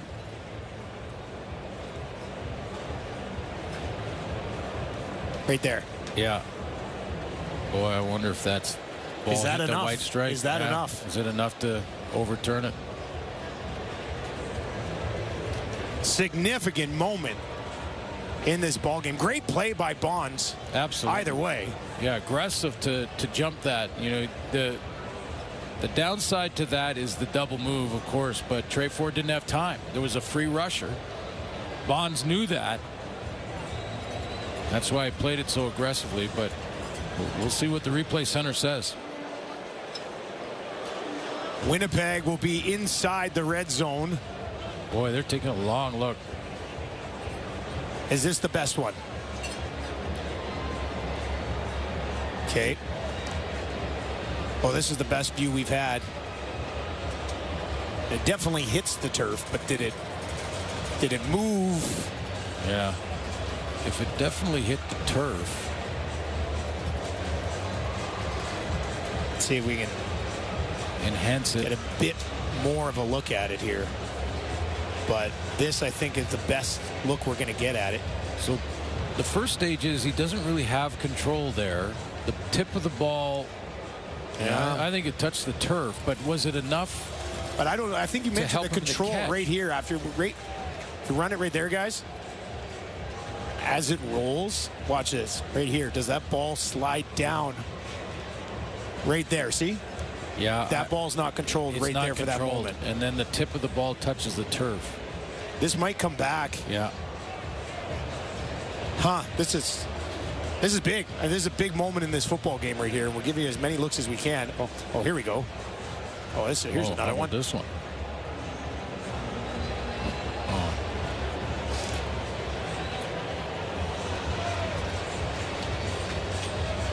All right, everybody at home's like, it's an interception. It's not. What is it? Here's the call. After review, the ruling on the field is overturned to an incomplete pass. It's third down, Edmonton. Elks dodge a bullet here late in the third quarter. Big time.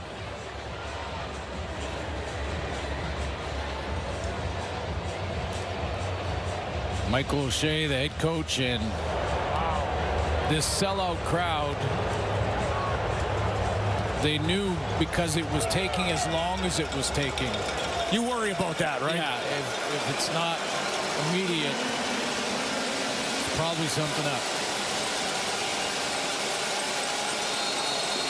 Still get the ball back, but it's a field position difference. Grace gets it away. Babel takes it at the 35. Little hesitation, hangs on to the ball. Tackled immediately. DK Bonhomme, who had that recovery earlier in the game on special teams, makes the tackle here. And Winnipeg will start on their own 41. Yeah, different than the 14. Way different. Yeah.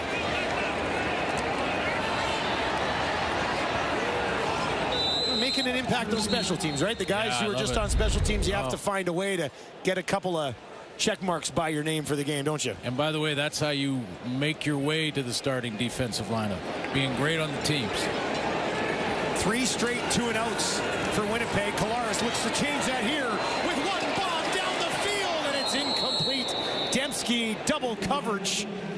Metier, Kobe Williams, both there. Yeah, and this is what happens when you're a struggling team. You're 0-2 out of the gate. You just don't quite have the confidence. This was Metier's ball or Kobe Williams' ball. It's overthrown, and Dembski can't get to it, and now they just don't quite have the confidence to go ahead and track it because they're still wondering where Dembski is. They're running side, and they're hesitating. Kobe Williams hesitated, and then he just couldn't get there. It looked like he had eyes on it. Yeah, but then he thought, never did, but Williams did, yeah. But then he thought, where's Dembski? Well, you might want to keep tabs on that guy. Kolaris throwing again over the middle, dumps it off. Peterson tries to lower his shoulders, push it ahead, but he'll be stopped well short of the first down. So this was the throw before. We've found something that Zach Kolaris didn't quite feel right after that deep throw.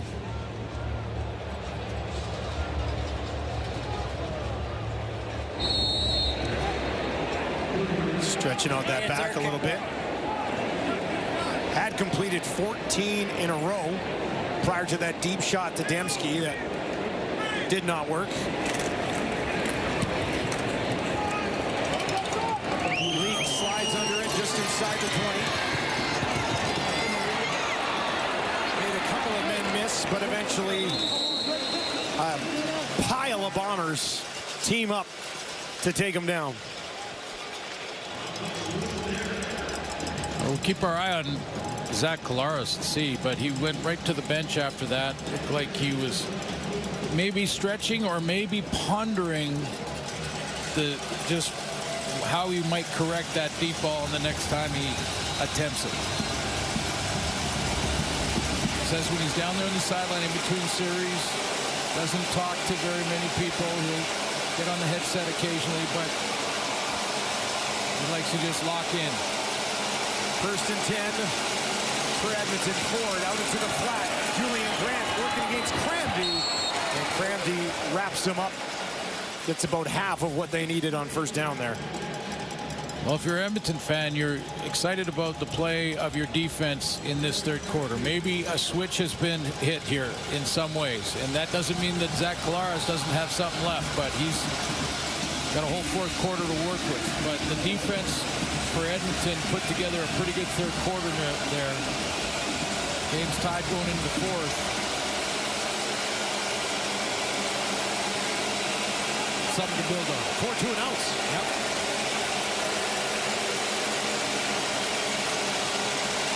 Ford, near side. Dunbar has it. He's thrown out of bounds. Has the first down.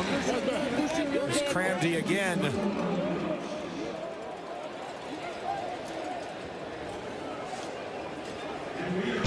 Fifth catch of the game for Dunbar comes at the end of the third quarter. And how about this? Bombers 23, Elks 23. Fourth quarter coming up on TSN. Welcome back to Thursday Night Football. We've got a tie game here, 23-23 between Edmonton and Winnipeg. And boy, Edmonton's defense, best football they've played all year, I think, in that third quarter. I agree. And I think that's, if you're an Edmonton fan, that's what's really encouraging about this game right now. First of all, it's a tie game against top team in the West. Secondly, your defense stopped hitting the snooze button. The alarm clock has gone on, and they're playing. Jake Serezna made a couple of plays in that quarter. Defense is covering down. Had Dembski on the deep ball. Got to Zach Collaros and registered their first sack from the D-line. So all stuff that they can build on against a very good team on the road. So you want to see improvement. I think Coach Killam has seen that. Now, can they finish?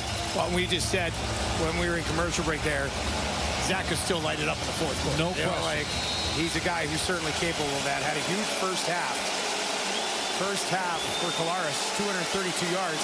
He's just got 246 now. Edmonton has the ball, 1st and 10 on their own 35. On the ground. Rankin this time. Just shy of a 5-yard pickup.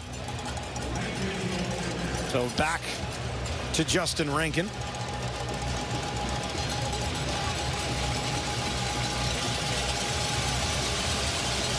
And they give him 5, so it will be 2nd and 5 more here for Jordan Maximic. Hanging tight here, and they haven't really got Trey Ford on the run yet at all.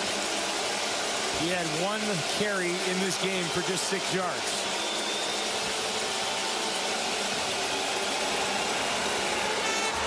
That's high for Rankin. And will fall incomplete, and that'll bring up 3rd down, and Edmonton will have to punt it away themselves. Tony Jones has quietly had a real good game for this Bomber defense, and he's been asked to spy. He caught Trey Ford on one of his scrambles. This time he's going to take Rankin out of the backfield, and when Rankin goes out as sort of a dump pass release valve here for Trey Ford. He was well covered by Tony Jones. Ford is lucky that didn't go the other way.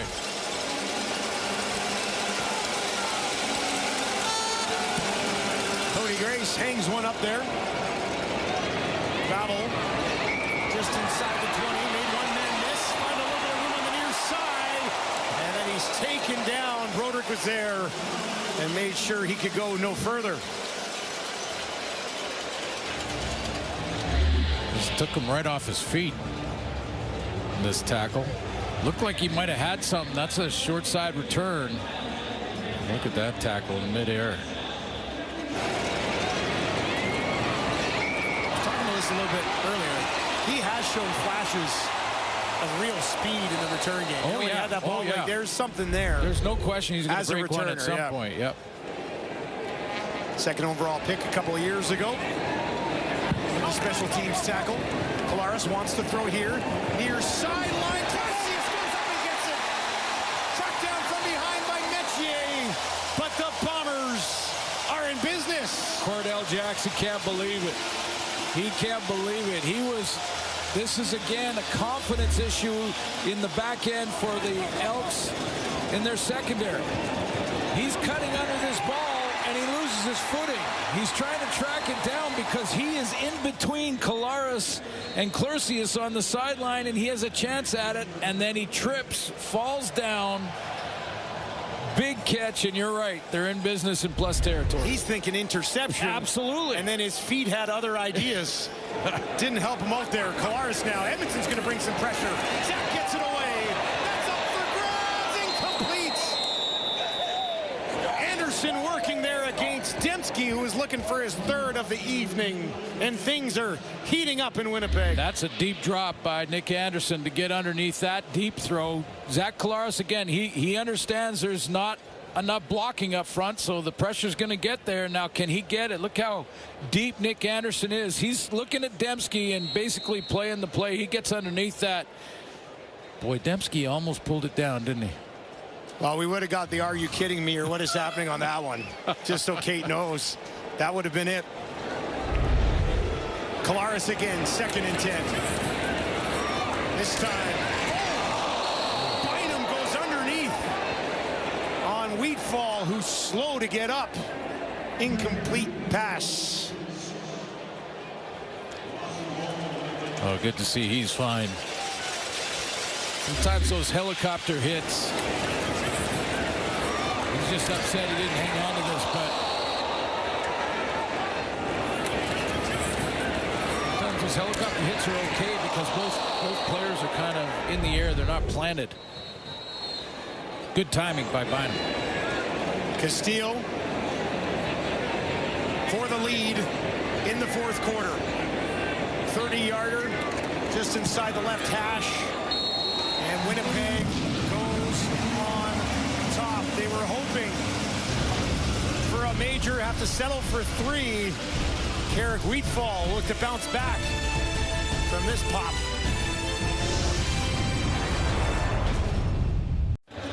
Get ready for WNBA action as Caitlin Clark and the Indiana Fever go up against the Wings. Tune in tomorrow, 7:30 Eastern, 4:30 Pacific on TSN.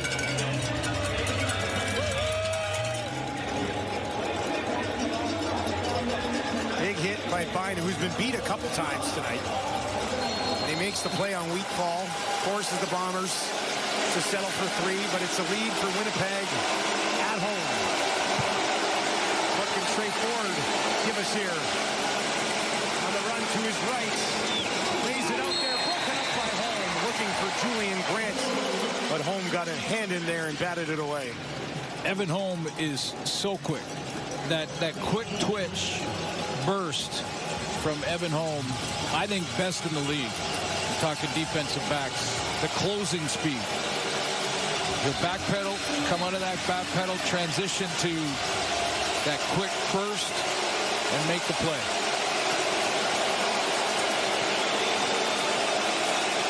Huge 2nd down. Winnipeg going to bring everybody forward. Gets it away.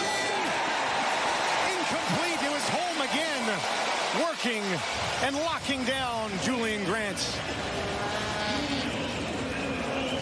This is what I mean. First of all, if he's going to play in the blitz coverage, he's got no help in the middle, so he takes inside leverage, opening up and trusts that he can close quickly. He doesn't even backpedal there. Actually, Evan Holm is just hopping, waiting for Julian Grant to determine if he's going post or he's going corner.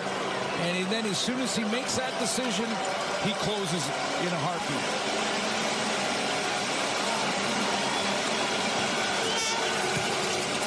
From his 30. Vowel waits. Takes it at the 15. Runs into trouble.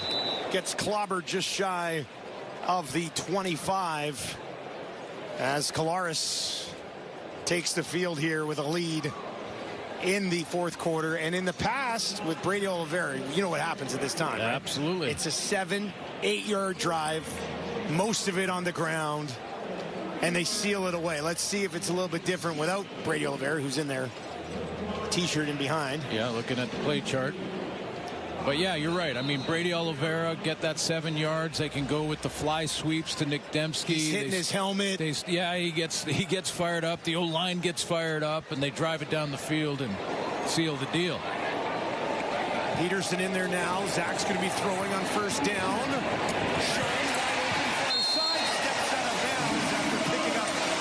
Down and a little bit more. Well, looks like that was a long throw to make. Canadian football with the field as wide as it is. You have to be on time there, which he is, but it's also a long throw to check out his back. We were watching that from the Serezna hit a couple of series ago. Looked like he was trying to stretch it after a couple of throws, but after that one, he looks fine. 300-yard game. This one away. Down the middle, almost intercepted. Metier went after it. Flag back by the quarterback. And what's this? Roughing the passer. Edmonton number 3. 15-yard penalty. Automatic 1st down. Hongbo.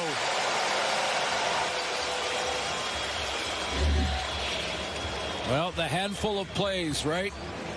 The handful of plays that if you make them, you win games. If you don't, you lose them. There's another one you can add to the list because the Edmonton Elks were off the field. Good read, but there's coverage down there, and Metier sees it and plays the football nicely. Elks defense off the field, but it's extended by lack of discipline. And the Bomber 52. Peterson. About 4 yards on the first down carry. Big one here in that one more first down gets you right on the doorstep of field goal range at the very least for the Winnipeg Blue Bombers.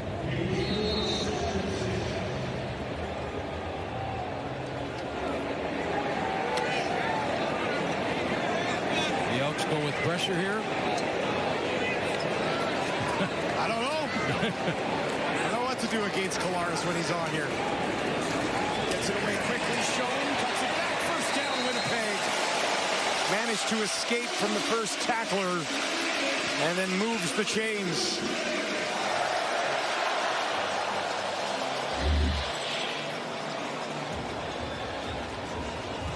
Not him. Schoen on the outside there.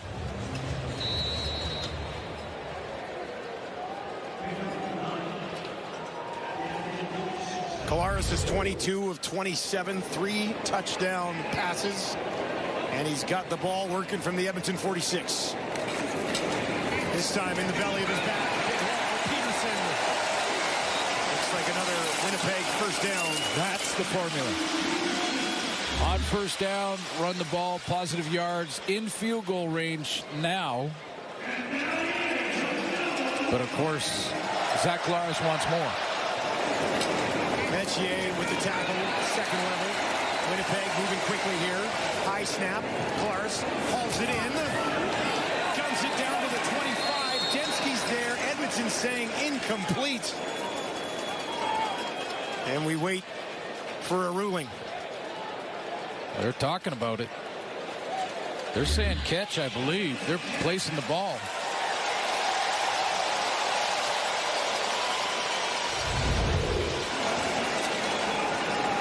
Lined up, ready to go here. Trying to get a play in quick before. Peterson straight ahead again. Takes it down inside the 20. They're trying to get that play run quickly so it couldn't be challenged. Well, they were moving very quickly.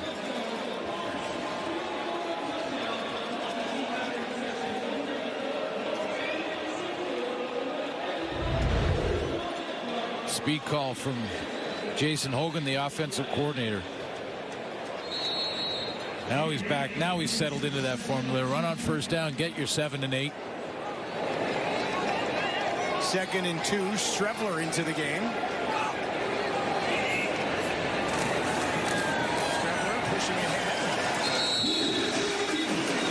Might have got it. If he doesn't, it'll be 3rd and inches. Probably just do it again. Yep. You have Strevler, you have Tommy Stevens, Saskatchewan. Takes a lot of the worry for head coaches out of it. Mr. Automatic, usually. So that's what they'll do. 3rd and inches.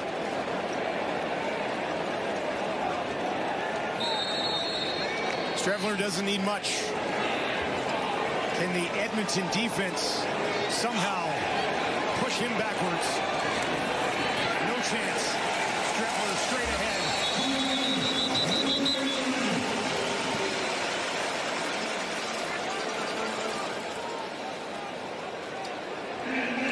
And that is a Winnipeg first down, and they march on as the clock ticks towards 6.5 minutes.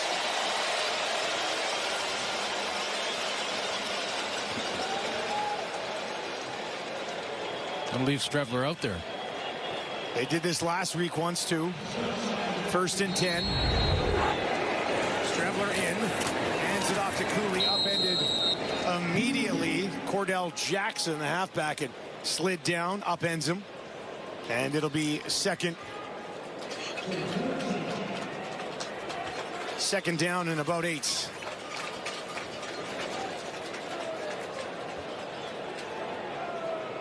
Conventional wisdom says full blitz. Send the house. Now you're playing 0 against Dalton Schoen and Windfall, and 0 meaning no safety in the middle, no help, and you're one-on-one. Collaros waits. Now he takes it. Edmonton does bring a blitz. Collaros trying to get it away. Scramble. Take off his own. Collaros to the end zone. He's got it. How about that from Zach? Does it himself. Winnipeg with a bit of a cushion, courtesy their quarterback.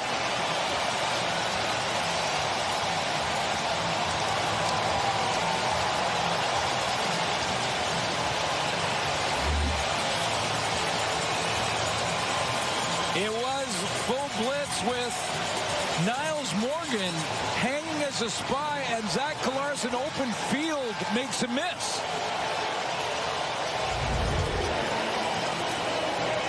Doesn't do it often, but that's big.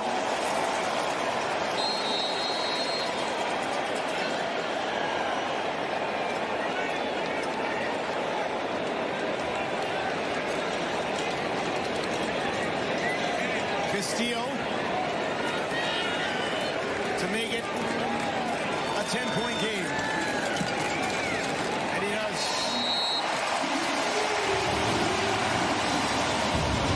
Zach Collaros caps off an 11-play, 86-yard drive with his 3rd rushing touchdown in the last 10 years.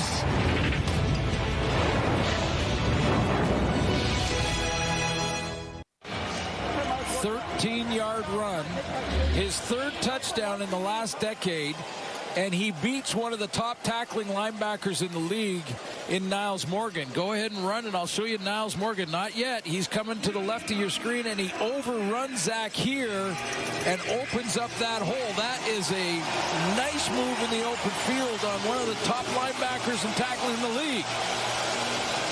And he wasn't stopping. He wasn't hook sliding down the 3-yard line. He knows how important that was with the time left on the clock to get to 2 possessions. Hey, Strebler can do it. Why not me?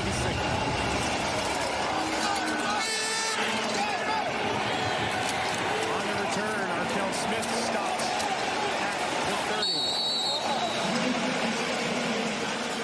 Collaros, 2 rushing touchdowns in 2023. His last one before that, Hamilton, 2015. CFL Canada Day weekend action returns tomorrow as the Alouettes take on the Tiger Cats. Catch all the action 7 Eastern, 4 Pacific on TSN. Special guest on the panel, Wynn McManus of the Argos is going to slide onto the desk. Nice. Is he allowed to bring the toothpick? But I think Kate said no toothpick rule. But and she runs it. There's no shirts here. Tarps are off. Niles Morgan looking distraught over on the Edmonton sideline after getting beaten by Collaros there. Ford, he's going to look to respond. Dunbar, can he get it? No, got turned around. Fell down, couldn't make a play on it against Marquise Bridges. Okay, well, there's lots of time on the clock, and I'm not sure taking the deep shot unless it's, a bust or something like that. And Jordan Maximic has done a real nice job of play calling, although, there are plays designed in the intermediate short that have a deep receiver, but he's not the primary. It's that choice to go deep on 2nd and long when points are absolutely necessary now. Sense of urgency has to be there. Got to find 10 yards here first. From the Edmonton 30. Ford over the middle of the field. Dunbar saw it go over his head. Gittins Jr. didn't even look like he thought it was coming. And it's incomplete. I'm not sure how many targets Gittins Jr. has had, but he looked like he was running a route didn't look back at all. He's at the top here, and that was meant for him, wasn't it? I think it was. That's just his 2nd target of the game, if it officially was his. Just 1 for 6 yards so far for Gittins. Slow start to the season. So they kick it away again with 4:15 to go. Babel returns it just shy of the 50. And Collaros, 300-yard game. Huge fantasy performance here. 322 yards, 3 touchdowns, and the rare rushing touchdown. Yes. Just a 13-yarder. Monster start to the week here. 300-yard passing game already with time on the clock and chance to put more points on the board. They got a 2-possession game going. Completed 14 in a row at one point. And then the third quarter. And that Edmonton defense responded in the third, got 4 2-and-outs against Collaros in this offense. And Niles Morgan is still talking to himself about that missed tackle. And then Winnipeg had the drive. We've seen them win so many games here at home with that fourth quarter drive that eats 6, 7, 8 minutes. They had that again, and now they're in the driver's seat. Collaros throwing here. Perseus has it. Takes it back just beyond the 50. Short pickup on first down. Perseus' third catch of the ball game. Timeout, Edmonton. Timeout, Edmonton. Stop the clock. Please reset the game clock to 3:42. They'll dial that clock back up to 3 minutes and 42 seconds.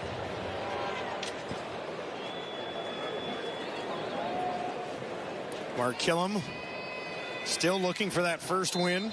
Attempt number 3 here. The organization has not won here since November of 2018. A lot of those losses were much more embarrassing than this one. Let's see if they can get a stop here. They're going to bring some pressure. Collaros gets it away. Schoen has it. He's got a first down. Tackled by Bynum. But he already had the yards he needed. Yeah, they put Dalton Schoen in the one-on-one to the short side of the field. And if the backer comes, which he does, both come, Niles Morgan and Nick Anderson, then there should be no underneath coverage to get in the way of this throw. So Collaros puts it nice and low so Schoen can protect it against Bynum coming from behind him.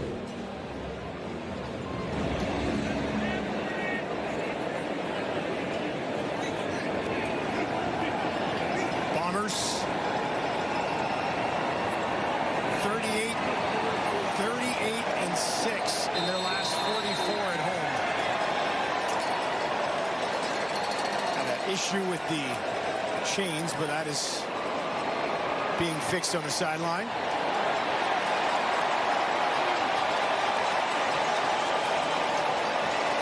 First and 10 for Collaros.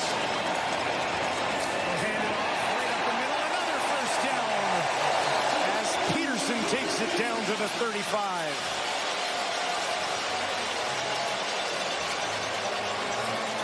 Winnipeg will look to seal away another one at home here at Princess Auto Stadium as their dominance of Edmonton appears to be continuing.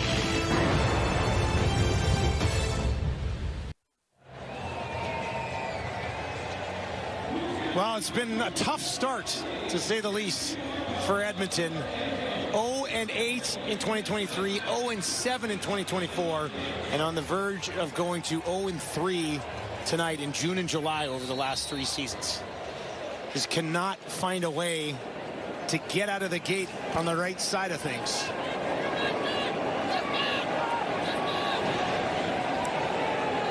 Peterson stands in behind Collaros. He's got 33 yards on his last 3 carries. Takes a couple of steps over to the left of his quarterback. They'll give it to him. Peterson cuts it back. Battle hole. Tackle was made by Nick Anderson. Yeah, it's a tough one for Edmonton now. I mean, they can't afford to go 0-7 again, as the panel talked about before the game started. And Mark Killam is trying to develop a really talented young quarterback, but he's got Cody Fajardo there. I know there's been already talk of how long do you wait there, even though I would suggest that Trey Ford, for 3 quarters tonight, his play improved and he took another step forward.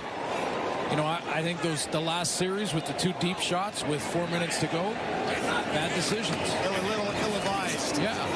Here's Peterson again, and he continues to march down. Not an easy schedule. I mean, with that being said, I mean, there really aren't many easy games in the Canadian football. Well, but BC, Montreal, Winnipeg is not an easy start today. Not at all. But I'll quote the opposition coach here. in Coach O'Shea. When I asked him about his schedule, and I said, is it a good thing to have a bye in the first week? Yeah. And he said, Glenn, the schedule is perfect no matter what it says. I don't want to ever create an excuse, or you got to play them all. You got to play them all. You got to play the teams that are on the schedule in that particular week. If we have a bye then, whatever, it's perfect. Let's go. Less than 2 to play. Peterson again. Nowhere to go this time, so he just pushes it ahead. I am a little surprised tonight, though, that Trey Ford ran the ball one time for 6 yards. I mean, we know how good he can be with his legs and how it might open things up a bit. He had 1 carry for 6 yards tonight. Part of that, though, you know, I think it was around second quarter when he escaped and Tony Jones ran him down. Yeah. Caught him in for a loss. He was sacked twice, actually. Yeah. And, you know, sometimes the scheme restricts it, putting one-on-ones in where I think Trey Ford thought, well, I'll give my receivers a chance to make the play. But, again, you know, they want to see progress week in and week out with him. I think they could make the argument that he made progress tonight. But the Elks keep piling up. Those losses keep coming. Here's Peterson lunging ahead down to the 15. And here's the bottom line. I mean, a third quarter is a good sort of Edmonton, okay, this is what we can do, so they can start believing. They're going to look at some plays like the interceptions they could have had, but we're not confident enough to go run them down, and say, well, those are the ones you got to make. The mistakes on a fumble, the mistakes on a drop in the end zone, you know, change those, and the game is different. So, you know, there's a lot where they'll say, what about? But at some point, Trey Ford's going to have to put this team on his back and win a game. And then everyone will say, okay, let's give him more time. Castillo strokes another one through. And Winnipeg on top by 13. And, you know, one of the great sort of aspects of Zach Collaros is when it was tied at 23 at the end of the third, and they're going into the fourth, and he almost threw that pick. The one that Kobe Williams was close, not sure, not quite confident enough to get it. And he kind of walked off after that 2 and out, kept his composure like he's doing, you know, he's celebrating now, but locked in again and put together the long drive. Game over. You know, and that's what the veteran quarterback does. It's not too high, he's not too low. He missed a deep ball that was almost intercepted. Said, okay, I'm going to file that one away, and it's gone now. Came back out there and put together, you know, 2 scoring drives that made it a 2-possession game. Edmonton with 8 2-and-outs on their 14 drives tonight.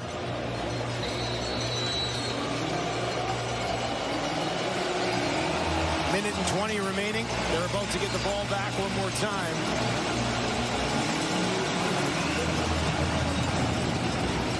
Castillo into the night. Taken at the 10. By Lee. Broke 1 tackle. Lee will take it out to the 40. Close to the 50.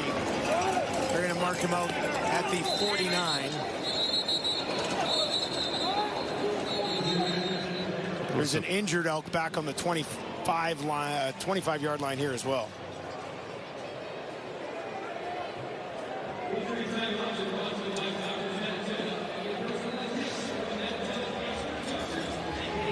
Athletic therapists are out to take a look. Beak remains down on the sideline there. Let's take a look at this. Borderline late hit here on the sideline. Now, once you're engaged, it's hard to know. I think some of the Elks took exception to Cadwallader throwing Leak into the bench there. Leak seems to be okay. Maybe a little bit of a limp. But yeah, there is a member of the Edmonton special teams unit that is down on the far side of the field here at the 25. I believe it's Tamari Fox. He gets rolled up on here. Let's get a look. think that's him right over there. Yeah, well, there's the...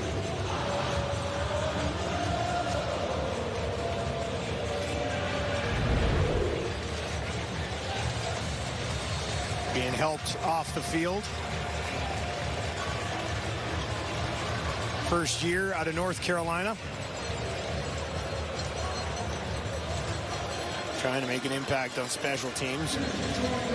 Might sideline him for a little bit.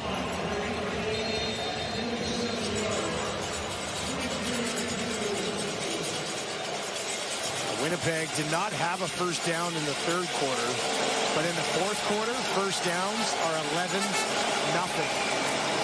Winnipeg. Ford in trouble. It's Willie, and he throws him down.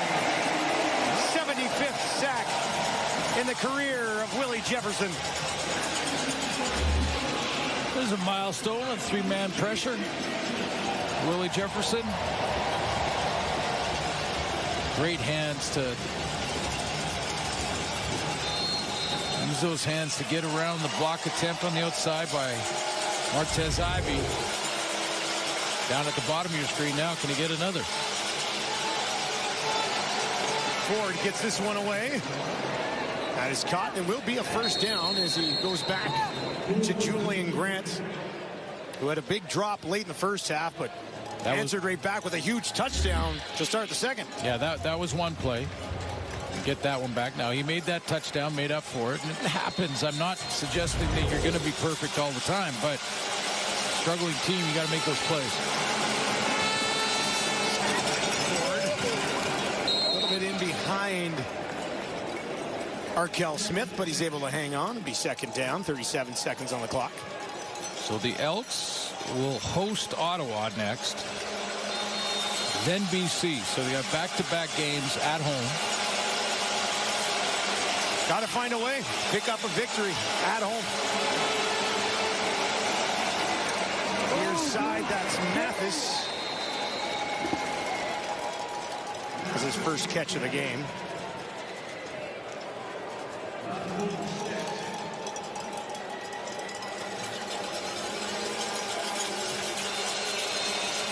Ford had 300 yards passing last week. Just shy of 240 right now. Far side, finds the big fella again. It's Mathis for a first down with 8 seconds on the clock. The Bombers will travel to Calgary and then have a bye and then play Calgary again. Well, for some of you watching right now, a shot to the end zone could mean something. Ford steps up. He's going to send one to the end zone. Dunbar can't get there. And that is going to do it. Bombers by 13 when it's all said and done. And Zach Collaros put together the drives he needed in the fourth quarter. After 3 quarters it was tied, he put together 2 scoring drives in the fourth quarter, 11 first downs. And Mark Killam still trying to find an answer. Improvement in a lot of areas. Improvement on the defense in the third quarter. Some progress from Trey Ford for the first half for sure and into the third quarter. Tying the game on the road here. But some young decisions made in the fourth quarter by the quarterback and the play caller, Jordan Maximic. Got to find a way to put it all together. Winnipeg, 0-4 last year. 3-0 here. 3-0 this year. To get started this year. Zach Collaros started this game with a bang, didn't he? Outstanding first half for Collaros. He finishes the game with 334 yards, 3 touchdowns, 2 of those touchdowns to Nick Dembski, who now has a catch in 74 straight. And Winnipeg, as they have done for the last 8 years, beat Edmonton again. Sports Center is next.